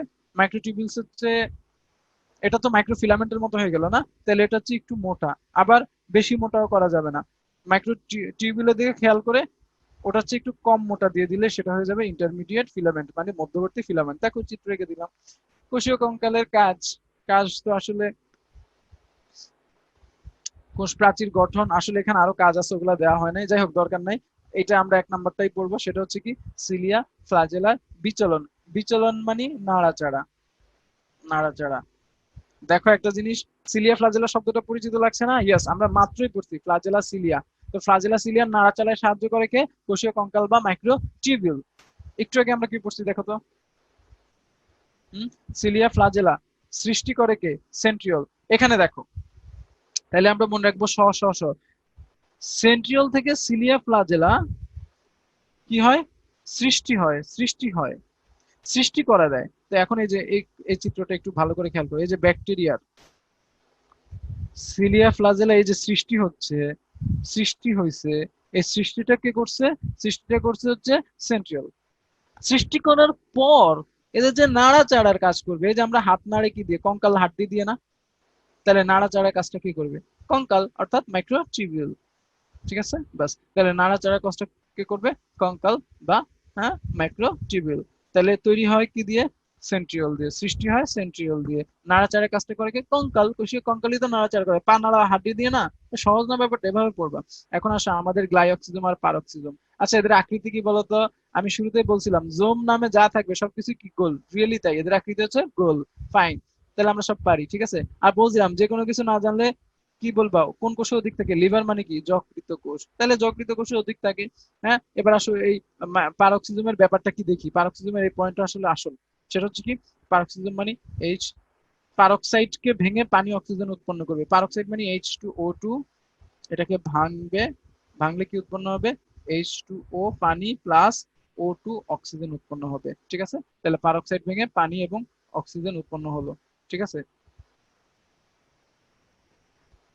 পানি এবং অক্সিজেন উৎপন্ন হলো। তো এখন এটা কেন করা হয়? কারণ পারক্সাইড বিষাক্ত। এই বিষাক্ত জিনিস যদি শরীরে থাকে, শরীরের জন্য ক্ষতিকর। তাহলে যখনই শরীরে বিষ, পারক্সাইড বিষ তৈরি হবে, H2O2 তৈরি হবে, তখনই সেটাকে ভেঙে কিসে? পানি এবং অক্সিজেনে তৈরি করা হবে, পরিণত করা হবে। দেখো কি মজার ব্যাপার, ছিল বিষ, কিন্তু আমাদের শরীরে এমন ক্ষমতা আছে আল্লাহর রহমতে যে এই বিষাক্ত জিনিসকে পানি এবং অক্সিজেনের ক্ষমতা, অক্সিজেনে পরিণত হয়ে যায়। তোমরা তো আসলে মানে খুব একটা আইডিয়া নাই, না থাকে ওটা বললে আবার অনেকে ইন্সপায়ার্ড হয়ে যাবে। তারপরে বলি যে আমাদের শরীর একটা অদ্ভুত জিনিস জানো। আমি আমার মানে মেডিকেলের হসপিটাল যখন ডিউটি ডক্টরি লাইফে মানে বিষ খাওয়া পেশেন্ট প্রচুর দেখছি। সরকারি হসপিটালে তো মেডিকেল সলিমুল্লাহ মেডিকেল কলেজ তো প্রচুর আমরা বিষ খাওয়া পেশেন্ট দেখছি। কিন্তু সত্যি বলতে কি পেশেন্ট বিষ খেয়ে আসার পর বেশি কিছু করা লাগে না, হসপিটালে এসে আমরা খালি বিষ নষ্ট করার ওষুধ আসলে অ্যাভেলেবেল নাই। আমরা তারে খালি কি দেই জানো, সাপোর্ট দেওয়ার জন্য স্যালাইন দেই আর কিছু পুষ্টিদায়ক ওষুধ দেই। বিষ নষ্ট করার ওষুধ অ্যাভেলেবেল নাই আমাদের দেশে, মনে রাখবা ঠিক আছে। তো বিষ খাওয়া রোগী যেটা বাঁচে, এটা যেটা হয় তার বিষগুলাকে আসলে তার শরীরটাই নষ্ট করে ফেলে নিজে নিজেই, খুব বেশি মাত্রায় যদি না হয়, ঠিক আছে। এখন এর মানে এই না আমি তোমাদের বিষ খাওয়ার জন্য ইন্সপায়ার করতেছি যে বিষ খেলে কিছু হয় না। ভাই বিষ খেয়ে আসলে শেষমেশ সেই ভোগান্তি তো হয়, অনেক কষ্ট হয়। আর বিষ বের করার জন্য তো গলায় হোস পাইপ চিনো, অনেক মোটা পাইপ ঢুকানো হয়, ঠিক আছে, একদম পাকস্থলী পর্যন্ত, ঠিক আছে, হাত পা গরুর মতো বেঁধে ফেলবে। যাই হোক এগুলো আর বললাম না ভয় দেখাচ্ছি আবার, খাওয়া ভালো না, ঠিক আছে। আচ্ছা, যাই হোক, এনজাইম ক্যাটালেজ, ক্যাটালেজের সাহায্যে সেই বিক্রিয়াটা করে, ভাঙাভাঙির বিক্রিয়াটা, বাস। আর আসো গ্লাইঅক্সিজম কি মনে রাখবা, গ্লাইঅক্সিজম মানে গলিয়ে ফেলে। গ্লাইঅক্সিজম কি করে, গলিয়ে ফেলা মানে কি ভেঙে ফেলা। ভেঙে ফেলে কাকে, লিপিড বা কাকে ভেঙে ফেলা, গলিয়ে ফেলা সহজেই শর্করা আমিষ না, লিপিড বা ফ্যাট। আমরা জানি ফ্যাট বা চর্বি, তাহলে লিপিড বা ফ্যাট। ফ্যাটকে গ্লাইঅক্সিজম গলিয়ে ফেলে, গ্লাইঅক্সিজম গলিয়ে ফেলে ফ্যাটকে, বাস হয়ে গেল আমাদের। এবার আসে আমাদের নিউক্লিয়াস, সর্বশেষ টপিক। হ্যাঁ, নিউক্লিয়াসের আবিষ্কারক নামকারক, আবিষ্করণ ও নামকরণ, এই জিনিস আসলে জানতে হবে, এটা নিয়ে কোনো কথা নাই। এবং এটা আমি অ্যাটলিস্ট এটা জানি, এটা বিশ্বাস করি যে তোমরা এই জিনিসটা মুখস্থ পারো এমনিতেই, এটার জন্য কোনো ট্রিক্স লাগবে না। হ্যাঁ, এটা আবিষ্কারকে রবার্ট ব্রাউন, কত সালে, 1831 সালে, অর্কিড পাতার কোষে, ঠিক আছে, বাস এটাই জানবা, ঠিক আছে, আর কিছু দরকার নেই। আর দরকার নেই। নিউক্লিয়াস, নিউক্লিয়াসে আসো আমরা দেখি যে এখানে আসলে নিউক্লিয়াসের গঠনটাই আর কি, চিত্রটা আছে তো গঠনের জন্য, তাই না? তো নিউক্লিয়াসের গঠন পরবর্তী দুইটা স্লাইডে আছে। তো গঠন আমরা, তোমার কি মনে হয় রিডিং পড়বো না, আমরা চিত্র দেখে পড়বো, ঠিক আছে, চিত্র দেখে বুঝে নেবো, আর কিছু করার আছে নাই তো। এখন আসো, নিউক্লিয়াসের সবকিছুই তো শুরু আবরণ দিয়ে, তাহলে নিউক্লিয়ার মেমব্রেন, হ্যাঁ, নিউক্লিয়ার মেমব্রেন বা আবরণ, এটার আরেক নাম কি, এনভেলাপ। মেমব্রেনের আরেক নাম এনভেলাপ, তাহলে নিউক্লিয়ার মেমব্রেন বা আবরণের আরেক নাম কি, এনভেলাপ, ঠিক আছে, এটা মনে রাখবা, বাস প্রথম কথা। তাই আবরণ তো আছে, ঠিক আছে। এখন আবরণ কি, এখন তুমি চিন্তা করো, তোমার বাসায় তুমি দেয়াল তৈরি করলা, দরজা দিলা না, তাহলে লাভ আছে, কেউ ঢুকে আসা যাওয়া করতে পারবে, পারবে না। ঠিক তেমনি নিউক্লিয়াসকে, নিউক্লিয়ার মেমব্রেন অন্য সবার কাছ থেকে আলাদা করে রাখতেছে ঠিকই, কিন্তু প্রয়োজনে নিউক্লিয়াসের ভেতরে কিছু জিনিস ঢুকবে, আবার অপ্রয়োজনে বের হয়ে যাবে। এই জন্য এর প্রাচীরের মধ্যে কি থাকে, এরকম ছিদ্র থাকে, এরকম কি থাকে, ছিদ্র। ছিদ্রটাকে বলা হয় নিউক্লিয়ার রন্ধ্র, ঠিক আছে, ব্যাস। এরপরে তাহলে নিউক্লিয়াসের প্রথম অংশ হচ্ছে নিউক্লিয়ার মেমব্রেন, তাহলে এনভেলাপের বা মেমব্রেনের অংশ হচ্ছে রন্ধ্র। এরপরে 2 নম্বর অংশটা আমি মানে একে দেখাচ্ছি, যে এই যে এখানে এই যে গোলাপি যে তরলটা, এটাই নিউক্লিয়ার প্লাজম, তরল নিউক্লিয়ার প্লাজম, ঠিক আছে। এই তরলটাকে বলা হয় নিউক্লিয় প্লাজম। তাহলে এই তরলটা কি করবে, সবাইকে ধরে রাখবে এবং বিক্রিয়ার জন্য সহায়তা করবে, এটার কাজ এটাই, ঠিক আছে। দেখো কত সহজ তাহলে আমি লিখলাম তরলে কি হয়, নিউক্লিয়ার প্লাজম তরলে বিক্রিয়া হয়, কি হয়, বিক্রিয়া হয়, ঠিক আছে, ব্যাস হয়ে গেল আমাদের পড়া। আর হচ্ছে এটা ছিল 2 নাম্বার। 3 নাম্বার জিনিসটা কি, 3 নাম্বার জিনিসটার জন্য এটা মুছে ফেলি। 3 নাম্বার, সরি, নিউক্লিয়াস, এই যে এটা। আচ্ছা একটা জিনিস বলো তো, তোমাদের যদি আমি জিজ্ঞেস করি, একটা নিউক্লিয়াসের সবচেয়ে গুরুত্বপূর্ণ অংশ কোনটি, নিউক্লিয়াস, নিউক্লিওলাস, নাকি ক্রোমোজোম? 4 নাম্বার অংশ হচ্ছে ক্রোমোজোম। কোনটা বেশি ইম্পর্টেন্ট? অবশ্যই অবশ্যই কে, ক্রোমোজোম, নট নিউক্লিয়াস। কারণ কি, কারণ ক্রোমোজোম হচ্ছে আমাদের কি, বংশগতি পদার্থ, কি বংশগতি পদার্থ, তাই না? আচ্ছা, বংশগতি পদার্থ মানে কি, আরে ভাই তোমারে যে বলি, তুমি দেখতে তোমার বাবার মতো, বলে না মানুষ। বা অনেকে বলে যে এই দেখতে তো বাপের মতো হয়েছে কিন্তু গায়ের রংটা মার মতো সুন্দর হয়েছে, হ্যাঁ, এই, আর চোখগুলা আবার ওইদিকে ইয়ার মতো হয়েছে, হ্যাঁ, খালার মতো হয়েছে, হ্যাঁ, আর লম্বা হয়েছে দাদার মতো, এই যে বলে না বংশে একটা ধারা, ঠিক আছে। এই বংশের ধারাকে বলে বংশগতি। এখন তুমি ভাবো যে তোমার বাবা মার সরাসরি ইয়াতেই তুমি হইছো, ঠিক আছে, আর তোমার দাদা তো তোমার মধ্যে ঢুকে নাই, তাহলে দাদার বৈশিষ্ট্য কেমনে পাইছো? ওই যে দাদার জিন, তোমার দাদার ক্রোমোজোম তোমার বাবার মধ্যে ঢুকছে, এভাবেই দাদার বৈশিষ্ট্য পাচ্ছ। তাইলে বংশগতি রক্ষার কাজটা, এই কাজটা কে করে, ক্রোমোজোম। এবং নিউক্লিয়াসের এই যে বাকি তিনজন আছে, এটা আসলে ক্রোমোজোমকে সার্ভিস দেওয়ার জন্য আছে, সেবা করার জন্য। ক্রোমোজোমের প্রয়োজন হলে এরা থাকবে, না থাকলে বিলুপ্ত হবে। মাইটোসিস মনে আছে? মাইটোসিস প্রোফেজে, ক্রোমোজোম ছাড়া প্রোফেজে কি হয়? সব বিলুপ্ত হয়, শুধু কে থেকে যায়? হ্যাঁ, ক্রোমোজোমটা থেকে যায়, ক্রোমোজোমটা থেকে যায়। ইভেন নিউক্লিয় লাস্টটাও বিলুপ্ত হয়, ঠিক আছে, সেও থাকে না। তার মানে বোঝা গেল আসলে আমাদের এখানে মেইন জিনিসটাকে ক্রোমোজোম, বাস, ঠিক আছে। এই, আর আমি বলছি কোনো কিছু যখন মানে কোনো কিছুতে উপাদান বলতে কি থাকে, তখন অবশ্যই মনে রাখতে হবে প্রোটিন। নিউক্লিওলাস যেহেতু একটু গোলাকার, একটু বড় অংশ, এর একটা নির্দিষ্ট জায়গা দখল করে নিউক্লিওলাসটা, তাহলে এতে কি থাকবে? প্রোটিন, বাস, এটাই জানবা, আর কিছু না। আর ক্রোমোজোম নিয়ে ইন ডিটেলস আমরা পরবর্তী এখানে শুরু করি। ক্রোমোজোম, হ্যাঁ, বংশগতি পদার্থ। এখানে বিজ্ঞানীর নাম 1 নাম্বার, আর 4 নাম্বারটা পড়বা। আমি তোমাদের হতাশ করব না, আবারও চেষ্টা করব, তোমাদের চেষ্টা না, অবশ্যই আমি সফল হব ইনশাল্লাহ, যে তোমাদের এটা মুখস্থ করাতে। যে কোষ বিভাজন, বিভাজন মনে রাখবা, এটার বিজ্ঞানীর নাম। বিভাজন মানে কোষ বিভাজনের সময় লক্ষ্য করেন কোন বিজ্ঞানী, পুরো নাম হচ্ছে স্ট্রেস বার্গার। Stress burger. তো এত স্ট্রেস নেওয়ার দরকার নেই, এত চাপ নিও না। স্ট্রেসটা বা চাপটা বাদ দিয়ে শুধু বার্গার মনে রাখো, ক্লিয়ার? চাপটা বাদ দিয়ে কি মনে রাখবা? বার্গার। বিতে বার্গার, বিতে কি? বিভাজন। তাহলে বিভাজনের সময় কে লক্ষ্য করছে? বার্গার। কোন বার্গার? Stress burger. হ্যাঁ, আচ্ছা। আর এটা নাম মনে রাখতে বলছিলাম, নামকরণ কে করে? ওয়াল্ডেয়ার। মনে রাখবা, নাম দেয়। নাম, নাম দেয়ার কাজ করে, নাম দেয়ার কাজ করে কে? নাম দেয়ার কাজটি কে করে? ওয়াল, এই যে ডেয়ার, নাম দেয়ার, নাম দেয়ার কাজটা করেন কে? ওয়াল ডেয়ার। এভাবেই মনে রাখবা, মুখস্থ হয়ে যাবে, সুন্দর মুখস্থ হয়ে যাবে, ঠিক আছে। ওকে, ফাইন। নেক্সট, ক্রোমোজোমের সংখ্যা, নো নিড, খালি এটা পড়বা। সর্বনিম্ন গোলকৃমিতে 2টা। শোনো, আমি তোমাদের একটা প্র্যাকটিক্যাল কথা বলি ভাই। এই যে সাইন্টিফিক নেম, পুরা লাভ কি লস? শোনো, প্র্যাকটিক্যাল ব্যাপারটা এটাই বলি যে সাইন্টিফিক নেম বায়োলজিতে যদি হিসেব করো, এক এক চ্যাপ্টারই আছে, কোন কোন চ্যাপ্টারে 200টাও আছে। এই যে প্রাণী জগতের শ্রেণীবিন্যাস, ওই, তারপরে সবগুলা চ্যাপ্টারে আছে, ঠিক আছে, একটা দুইটা চারটা পাঁচটা 20টা, ঠিক আছে, এরকম আছে। তো 400-500 আছে মোটামুটি। এবং জীববৈচিত্র্যের চ্যাপ্টারে তো প্রাণীর নাম দিয়ে ভর্তি। এতগুলা পড়ে কি লাভ? আসবে পরীক্ষা কয়টা? একটা বা দুইটা? এখন মজার ব্যাপার হচ্ছে ইউজুয়ালি ঘুরে ফিরে একই জিনিসগুলো আসে, কমন গুলাই আসে। এখন তুমি যদি সব মনে রাখতে যাও, দেখবা কি এই সাইন্টিফিক নেম সব পড়লে সবগুলাই পেঁচায় ফেলছো। ভালো পড়ার বুঝার জিনিসই মনে থাকে না, সাইন্টিফিক নেম কেমনে মনে থাকবে, তাই না? প্রথম কথা। তার মানে যেটা দাগায় দিব ওটাই পড়বা। আর সাইন্টিফিক নেম নিয়ে একটা দুর্ঘটনা বলি। দুর্ঘটনা হচ্ছে কি, 2017 সালে ঢাকা ভার্সিটি এক্সামে বায়োলজি কোশ্চেনে প্রশ্ন ছিল বোস্তামি কাছিম, বোস্তামি কাছিমের বৈজ্ঞানিক নাম কি? জিনিসটা কি চিনতে পারছো? চিনতে পারো নাই, তাই না? বোস্তামি কাছিম, আসলে বোস্তামি কাছিম মানে কচ্ছপ, কাছিম মানে কচ্ছপ, আর বোস্তামি মানে বায়েজিদ বোস্তামির নাম থেকে আসছে।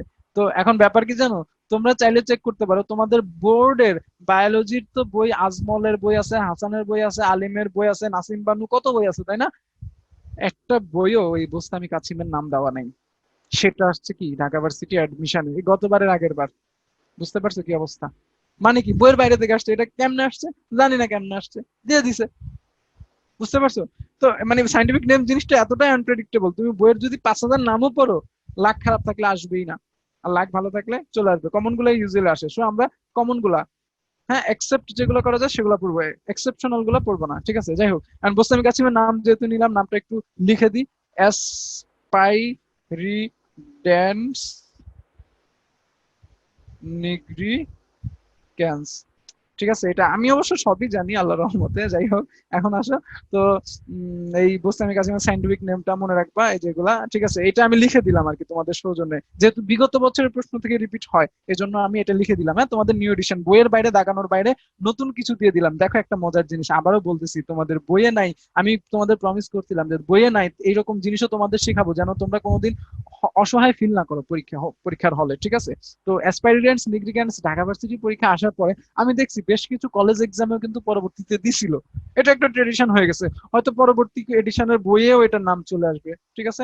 আশা করি না আসুক, তোমরা দয়া করো যেন না আসো, তাহলে তোমরা স্পেশালি এটা জানবা, ঠিক আছে। তোমাদের স্পেশাল এডিশনে দিলাম, স্লাইডে কিন্তু সবাই পাচ্ছে না, আমার রুমে ক্লাস করতেছো তোমরাই পাচ্ছ, ঠিক আছে। ওকে, ফাইন। নেক্সট, ক্রোমোজোমের ভৌত গঠন। এই যে এত কথা ক্রোমোজোম নিয়ে, হ্যাঁ, জীবদেহের বংশগতি পদার্থ। শোনো, ক্রোমোজোম নিয়ে তোমাদের যে প্রবলেম হয়, ওই যে প্রোটোপ্লাজম, সাইটোপ্লাজম, সাইটোসল, এটা নিয়ে যেরকম প্রবলেম ছিল, ক্রোমোজোম নিয়েও তোমাদের সেম একটা প্রবলেম হয়, কি যেটা হচ্ছে ক্রোমোজোম, ক্রোমাটিন, ক্রোমাটিড, এগুলা নিয়ে তোমরা ঝামেলায় পড়ে যাও, কোনটা কি মনে থাকে না বা প্যাচ লেগে যাও ভাই কোনটা কি। হ্যাঁ, তাই না? এবার বলতেছি, তাহলে কি আমরা কি কি বুঝবো এখন? ক্রোমোজোম, ক্রোমাটিন আর ক্রোমাটিড। দেখো একটা জিনিস, এই চিত্রটা দেখো, এই চিত্র, এই পুরোটাই হচ্ছে ক্রোমোজোম। কম্পেয়ার করলে এই পুরো এই ডান পাশের চিত্রটারও পুরো এক্সটাই হচ্ছে কি ক্রোমোজোম। ঠিক আছে, যাই হোক মুছে ফেলি, তাহলে এই পুরোটা ক্রোমোজোম। এই যে পুরো ক্রোমোজোমটা দেখতে পাচ্ছি আমরা, হ্যাঁ, এই ক্রোমোজোমের ভেতরে খেয়াল করো তো, এই যে নীল নীল প্যাচ লাগানো সুতা না, এই যে এখন এটাকে যদি বিশ্লেষণ করো, দেখো সুতাটা টান দিয়ে বের, মানে এই ক্রোমোজোমটার এই সুতার একটা মাথা ধরে যদি টান দাও, এরকম একটা সুতা বেরোতেই থাকবে, পেঁচানো একটা সুতা, দড়ির মতো একটা পেঁচানো সুতা বেরোতেই থাকবে। ঠিক আছে, তাহলে ক্রোমোজোম গঠনকারী যেই পেঁচানো তন্তু বা সুতা, সেটাই হচ্ছে ক্রোমাটিন। সেটা হচ্ছে ক্রোমাটিন। টিন মানে তন্তু, টিন মানে কি তন্তু। ঠিক আছে, এখানে এটা মনে রাখবা। তাহলে ক্রোমাটিন হচ্ছে তন্তু, এটাকে ক্রোমাটিন তন্তু বলা হয়। তাহলে ক্রোমাটিন কি? এই তো ক্রোমোজোমের ভেতর যে তন্তুগুলো থাকে সেটাই ক্রোমাটিন। শোনো ভাই, তোমাদের এটা আর লেখার দরকার নেই, এই যে স্লাইডে আমি মার্ক করে দিলাম, তো এরপরে চিত্র দেখলেই তো বুঝবা এই পুরোটা হচ্ছে কি, পুরোটা হচ্ছে ক্রোমোজোম। যাও, এটাও মার্ক করে দিলাম, এটা হচ্ছে কি ক্রোমোজোম। হ্যাঁ, পুরোটা ক্রোমোজোম। এটাকে যদি আমি বিশ্লেষণ করি, তাহলে এক সুতার একটা মাথা টান দিলে কি বেরোবে? যেটা বেরোবে সেটাই ক্রোমাটিন, অর্থাৎ ক্রোমোজোম ক্রোমাটিন নামক তন্তু দিয়ে তৈরি। ঠিক আছে, okay fine, well, very good. আচ্ছা, ক্রোমাটিড কি? ক্রোমাটিড হচ্ছে অন্য জিনিস। সেটা কি? এই যে দেখো, এই ক্রোমোজোমের কেন্দ্রে, এটা কি সেন্ট্রোমিয়ার। দেখো এখানে একটা মজার ব্যাপার, সেন্ট্রো মানে কি, সেন্টারে যে থাকবে, মানে কেন্দ্রে যেটা থাকবে সেটাই সেন্ট্রোমিয়ার। কেন্দ্র বা সেন্টারে যেটা থাকবে সেটাই কি সেন্ট্রোমিয়ার। কেন্দ্র বা সেন্টারে যে কুঞ্জন থাকবে সেটাই সেন্ট্রোমিয়ার বা মুখ্য কুঞ্জন। ঠিক আছে, এটা মুখ্য কুঞ্জন। এই যে সেন্ট্রোমিয়ার পড়ানো হয়ে গেল। এখন একটা ব্যাপার হচ্ছে কি, এই সেন্ট্রোমিয়ার বরাবর বা কুঞ্জন বরাবর, কেন্দ্র বরাবর ক্রোমোজোমকে লম্বালম্বি ভাবে উপরে নিচে দুই ভাগ করা যায়। কয় ভাগ? দুই ভাগ। এই প্রতি পাশকে বলা হয় একটা ক্রোমাটিড। দেখো চিত্রে দেওয়া আছে ক্রোমাটিড, চিত্র বোঝা যাচ্ছে না, তাহলে আমি তোমাদের মার্ক করে দিলাম। ক্রোমাটিড। ঠিক আছে, এই লম্বা লম্বা বরাবর দুই ভাগ করে দিলে সেটাই হচ্ছে প্রতি ভাগ এক একটা ক্রোমাটিড। হ্যাঁ, ঠিক আছে, ওকে ফাইন। আচ্ছা, তাহলে একটা ক্রোমোজোমে কয়টা ক্রোমাটিড? একটা ক্রোমোজোমকে তো তুমি লম্বালম্বি ভাবে কয় ভাগ করবা? দুই ভাগই তো, আর তো বেশি করতে পারবে না লম্বালম্বি ভাবে। এভাবে করলে তো অনুপ্রস্থ হয়ে গেল। আমরা তো অনুপ্রস্থ বলি নাই, আমরা বলছি লম্বালম্বি কয় ভাগ? দুই ভাগ। তাহলে লম্বালম্বি দুই ভাগ যেহেতু একটা ক্রোমোজোমকে করা যায়, তাহলে একটা ক্রোমোজোমে দুইটা ক্রোমাটিড থাকবে। দেখো এটা নাকি অনেকে মুখস্থ করে, আর কিছু আছে মুখস্থ করার নাই। ঠিক আছে, ব্যাস হয়ে গেল। এখন আসো, ক্রোমাটিনও তো আমরা চিনছি না, এই যে ভেতরের তন্তুগুলা। হ্যাঁ, আর শোনো, এই ক্রোমাটিনের ভেতর থাকে, শোনো এই ক্রোমাটিনটাকে আরেকটু বিশ্লেষণ করলেই পাবো এই যে ডিএনএ। মানে সিম্পল কথা ভাই, তুমি যদি ক্রোমোজোম খুলো তাইলে পাবা ক্রোমাটিন, ক্রোমাটিন খুললে পাবা ডিএনএ। এই যে এই ডিএনএ সূত্রটা পাবা। ঠিক আছে, বাস হয়ে গেল। এখন ব্যাপার হচ্ছে, ক্রোমাটিন খুললে শুধু ডিএনএ না, এই ডিএনএ এর পাশাপাশি আর কি পাবা? Histone, protein. হিস্টোন লিখে দিলাম, প্রোটিন, এটা একটা কি প্রোটিন। এছাড়াও আরো কিছু প্রোটিন পাবা, সেটা পরে বলবো। এখন আসো নেক্সট, যে ক্রোমাটিনের একটা ব্যাপার আছে। ক্রোমাটিন দুই রকম, একটা হচ্ছে হেটেরো, একটা ইউ। অর্থাৎ এই এই ক্রোমোজোম থেকে টান দিলে যে সুতা বেরোয়, ক্রোমাটিন সুতাটা বেরোয়, এটা আবার দুই রকম, একটা ইউ আর একটা হেটেরো। হেটেরো কোনটা বলা হয়েছে? যেটা ডিএনএ। দেখো আমি এই যে একটু আগে বললাম না, ক্রোমাটিনের ভেতর কি পাবা? আবার ক্রোমাটিন এই যে টান দিলে, আরো টান দিয়ে বের করলে কি পাবা? তুমি ডিএনএ পাবা, তাই না? এই যে ডিএনএ, তাই না? এখন আসো, ক্রোমাটিনের ভেতর যে ডিএনএ থাকে, হ্যাঁ, ডিএনএ, এই ডিএনএটা আবার দুই রকম থাকে। কোন কোন ক্রোমাটিনের ডিএনএটা নিষ্ক্রিয়, কোন কোন ক্রোমাটিনের ডিএনএটা সক্রিয়। নিষ্ক্রিয় যেটার ক্রোমাটিন সেটা হচ্ছে হেটেরোক্রোমাটিন, যেটার ক্রোমাটিন সক্রিয় সেটা হচ্ছে ইউক্রোমাটিন। এটা তো আমাদের মনে রাখতে হবে, তোমাদের পরীক্ষায় নিশ্চিত এই কোশ্চেনটা আসবে, আমি 100% স্টার দিয়ে বলে দিলাম। হ্যাঁ, ইউক্রোমাটিন, হেটেরোক্রোমাটিন হয়তো পাইছো অনেকে। তো মনে রাখবা যে নিষ্ক্রিয়টা হেটেরো, আর সক্রিয়টা ইউক্রোমাটিন। কেমনে মনে রাখবা দেখো এবার, শব্দটা কি? হেটেরো না? হেটেরো মানে কি? এটাকে কি করা যায়? হেট করি আমরা। মনে রাখবা, হেটেরোক্রোমাটিনকে হেট করি। কেন? আরে ভাই, আমার বংশগতিতে ও কেন, ও তো নিষ্ক্রিয়, তো ওরে আমি হেট করবো না? ও নিষ্ক্রিয় না হলে তো আমরা বেশি কিছু আরো পাইতাম। ব্যাপারটা সহজ। তাহলে হেটেরোক্রোমাটিন যাকে আমরা হেট করি, কারণ কি? সে আমাদের সক্রিয় ক্রোমাটিন দিতে পারে না, সে কেমন ক্রোমাটিন দেয়? নিষ্ক্রিয় ক্রোমাটিন, এই জন্য একে হেট করি। মনে থাকবে, তাহলে নিষ্ক্রিয় ক্রোমাটিন বাহিটাকে আমরা হেট করি, সেটাই হেটেরোক্রোমাটিন। Okay fine. বাকিটা ইউক্রোমাটিন, সক্রিয় ডিএনএ বাহী, ব্যাস। আরে বাকিগুলো তো হলোই। তাহলে নেক্সট, নেক্সট হচ্ছে গৌণ কুঞ্জন। শোনো, এই যে সেন্ট্রোমিয়ার বলছি না, দেখো গৌণ কুঞ্জন পড়বো। হ্যাঁ, সেন্ট্রোমিয়ার মানে কি? সেন্টারে যে কুঞ্জন, বা সেন্টারে যে কি এই যে মানে খাজ, সেন্টারে যে ভাঁজ, হ্যাঁ কুঞ্চন, এটা ছাড়া যদি অন্য আর কোনো কুঞ্চন থাকে সেটাই গৌণ কুঞ্চন। সেন্ট্রোমিয়ারের নাম কি? মুখ্য কুঞ্চন। তাহলে এটা যদি মুখ্য কুঞ্চন হয় তাহলে এটা বাদে বাকিটাই গৌণ কুঞ্চন, ব্যাস হয়ে গেল। আরেকটা ভাঁজ যদি থাকে অন্য কোথাও, এটা নাও থাকতে পারে, ঠিক আছে, সবসময় থাকে না। আচ্ছা, আর স্যাটেলাইট কি? স্যাটেলাইট, আরে ভাই স্যাটেলাইট কি এখানে চিত্র এঁকে দেখাই। এই যে নিউক্লিয়াস, হ্যাঁ নিউক্লিয়াস এর ভেতর এটা নিউক্লিওলাস, এই গোলটা নিউক্লিওলাস। এখন এখানে আছে কি অনেকগুলো ক্রোমোজোম, ঠিক আছে। এখন চিন্তা করো এটা যদি আমাদের কোষ হয় তাহলে কয়টা ক্রোমোজোম থাকবে? 46টা ক্রোমোজোম। আচ্ছা, 46টা ক্রোমোজোম। এখন নিউক্লিয় লাসের সাথে ক্রোমোজোম গুলার সংযোগ ইউজুয়ালি থাকে না, তবে আমাদের 46টা ক্রোমোজোমের মধ্যে একটা আছে, একটা ক্রোমোজোম যার নিউক্লিয়াসের সাথে সংযোগ থাকে। ধরো আমি এটাকে একটু আলাদাভাবে মার্ক করি। ধরো এইটাই হচ্ছে সেই ক্রোমোজোমটা যার নিউক্লিয়াসের সাথে সংযোগ আছে, এই ক্রোমোজোমটাকেই বলা হবে সেট ক্রোমোজোম। এটাই হচ্ছে এটাই হচ্ছে সেট ক্রোমোজোম, ঠিক আছে। এই স্যাটেলাইট দিয়ে আমরা কি করি বলতো? মহাবিশ্বের সাথে সংযোগ করি না? তার মানে নিউক্লিয়াসের সাথে সংযোগকারী ক্রোমোজোমটাই সেট ক্রোমোজোম। আর এটা কয়টা থাকে? একটা থাকে। ছোলার ক্ষেত্রে এখানে এক্সাম্পল দেওয়া আছে, ছোলার তো ক্রোমোজোম 20টা, 20টার মধ্যে এক নম্বরটাই হচ্ছে স্যাটেলাইট ক্রোমোজোম, আর এটা হচ্ছে সেটা, ঠিক আছে। আচ্ছা, আর টেলোমিয়ার, হ্যাঁ টেলোমিয়ার কি মনে রাখবা? টেলোমিয়ার তোমরা কেন জানি পড়ো না। আরে ভাই টেলোমিয়ার খুবই খুবই ইম্পর্টেন্ট, খুবই খুবই ইম্পর্টেন্ট। এটা আসে কি আসে শোনো। টেলো, টেলো থেকে মনে রাখবা টেইল। টেইল মানে কি? লেজ। লেজ মানে কি? প্রান্ত। লেজ তো প্রান্তেই থাকে নাকি? তাহলে টেলোমিয়ার কোথায় থাকে বলতো? ক্রোমোজোমের এই যে প্রান্তে টেলোমিয়ার, ক্রোমোজোমের একদম প্রান্তে টেলোমিয়ার দেখা আছে। তাহলে টেলোমিয়ার কি মনে রাখবা? টেইল বা লেজ, লেজ কোথায় থাকে? প্রান্তে, অর্থাৎ টেলোমিয়ার কোথায় থাকে? প্রান্তে থাকে। এটা মনে রাখবা অবশ্যই, খুবই ইম্পর্টেন্ট। আর এটার কাজটা খুবই ইম্পর্টেন্ট। এই টেলোমিয়ারে একটা এনজাইম পাওয়া যায় টেলোমারেজ, এটা জরা রোধ করে। জরা রোধ কি? জরা রোধ করা মানে হচ্ছে আমাদের এই যে বাচ্চাটা দেখতে পাচ্ছ না, এটা বাচ্চা না বয়স্ক বলো তো? এ আসলে বাচ্চা, দেখতে বয়স্ক লাগছে কেন? কারণ তার এর শরীরের ক্রোমোজোমের ভেতরে, ধরো এটা হচ্ছে এর ক্রোমোজোম, এর ক্রোমোজোমের এই যে টেলোমিয়ার আছে, টেলোমিয়ারের ভেতর আমরা টেলোমারেজ এনজাইমটা পাওয়া যায় না। এর টেলোমারেজ এনজাইম না পাওয়া যাওয়ার কারণে তার হচ্ছে মানে বয়স ছোট কিন্তু সে বৃদ্ধ হয়ে যাচ্ছে, অল্প বয়সে বৃদ্ধ। জরা মানে হচ্ছে কি? জরা মানে হচ্ছে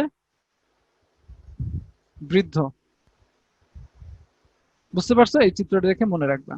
তাহলে টেলোমিয়ার কত ইম্পর্টেন্ট জিনিস। হ্যাঁ, আল্লাহ রহমতে আমরা সবাই স্বাভাবিক, তাই না? এটার জন্য আলহামদুলিল্লাহ। Okay fine. হ্যাঁ, ক্রোমোজোমের রাসায়নিক গঠন। এটা ক্রোমোজোমের রাসায়নিক গঠন, তাই না? আচ্ছা, ক্রোমোজোমের রাসায়নিক গঠনে আমরা কি কি পাবো? এখানে দেখবো না, এখানে দেখবো না, আমরা আমাদের সুন্দর একটা চিত্র আছে না, এখানে দেখবো। দেখো একটা জিনিস, রাসায়নিক গঠন আসলে মানে আলটিমেট গঠনটাই আমি আগে মার্ক করে দিছিলাম। কি থাকবে? ডিএনএ, আর কি? প্রোটিন। প্রধানত কি প্রোটিন? হিস্টোন প্রোটিন, ঠিক আছে। আচ্ছা আচ্ছা, আরএনএ কি থাকে?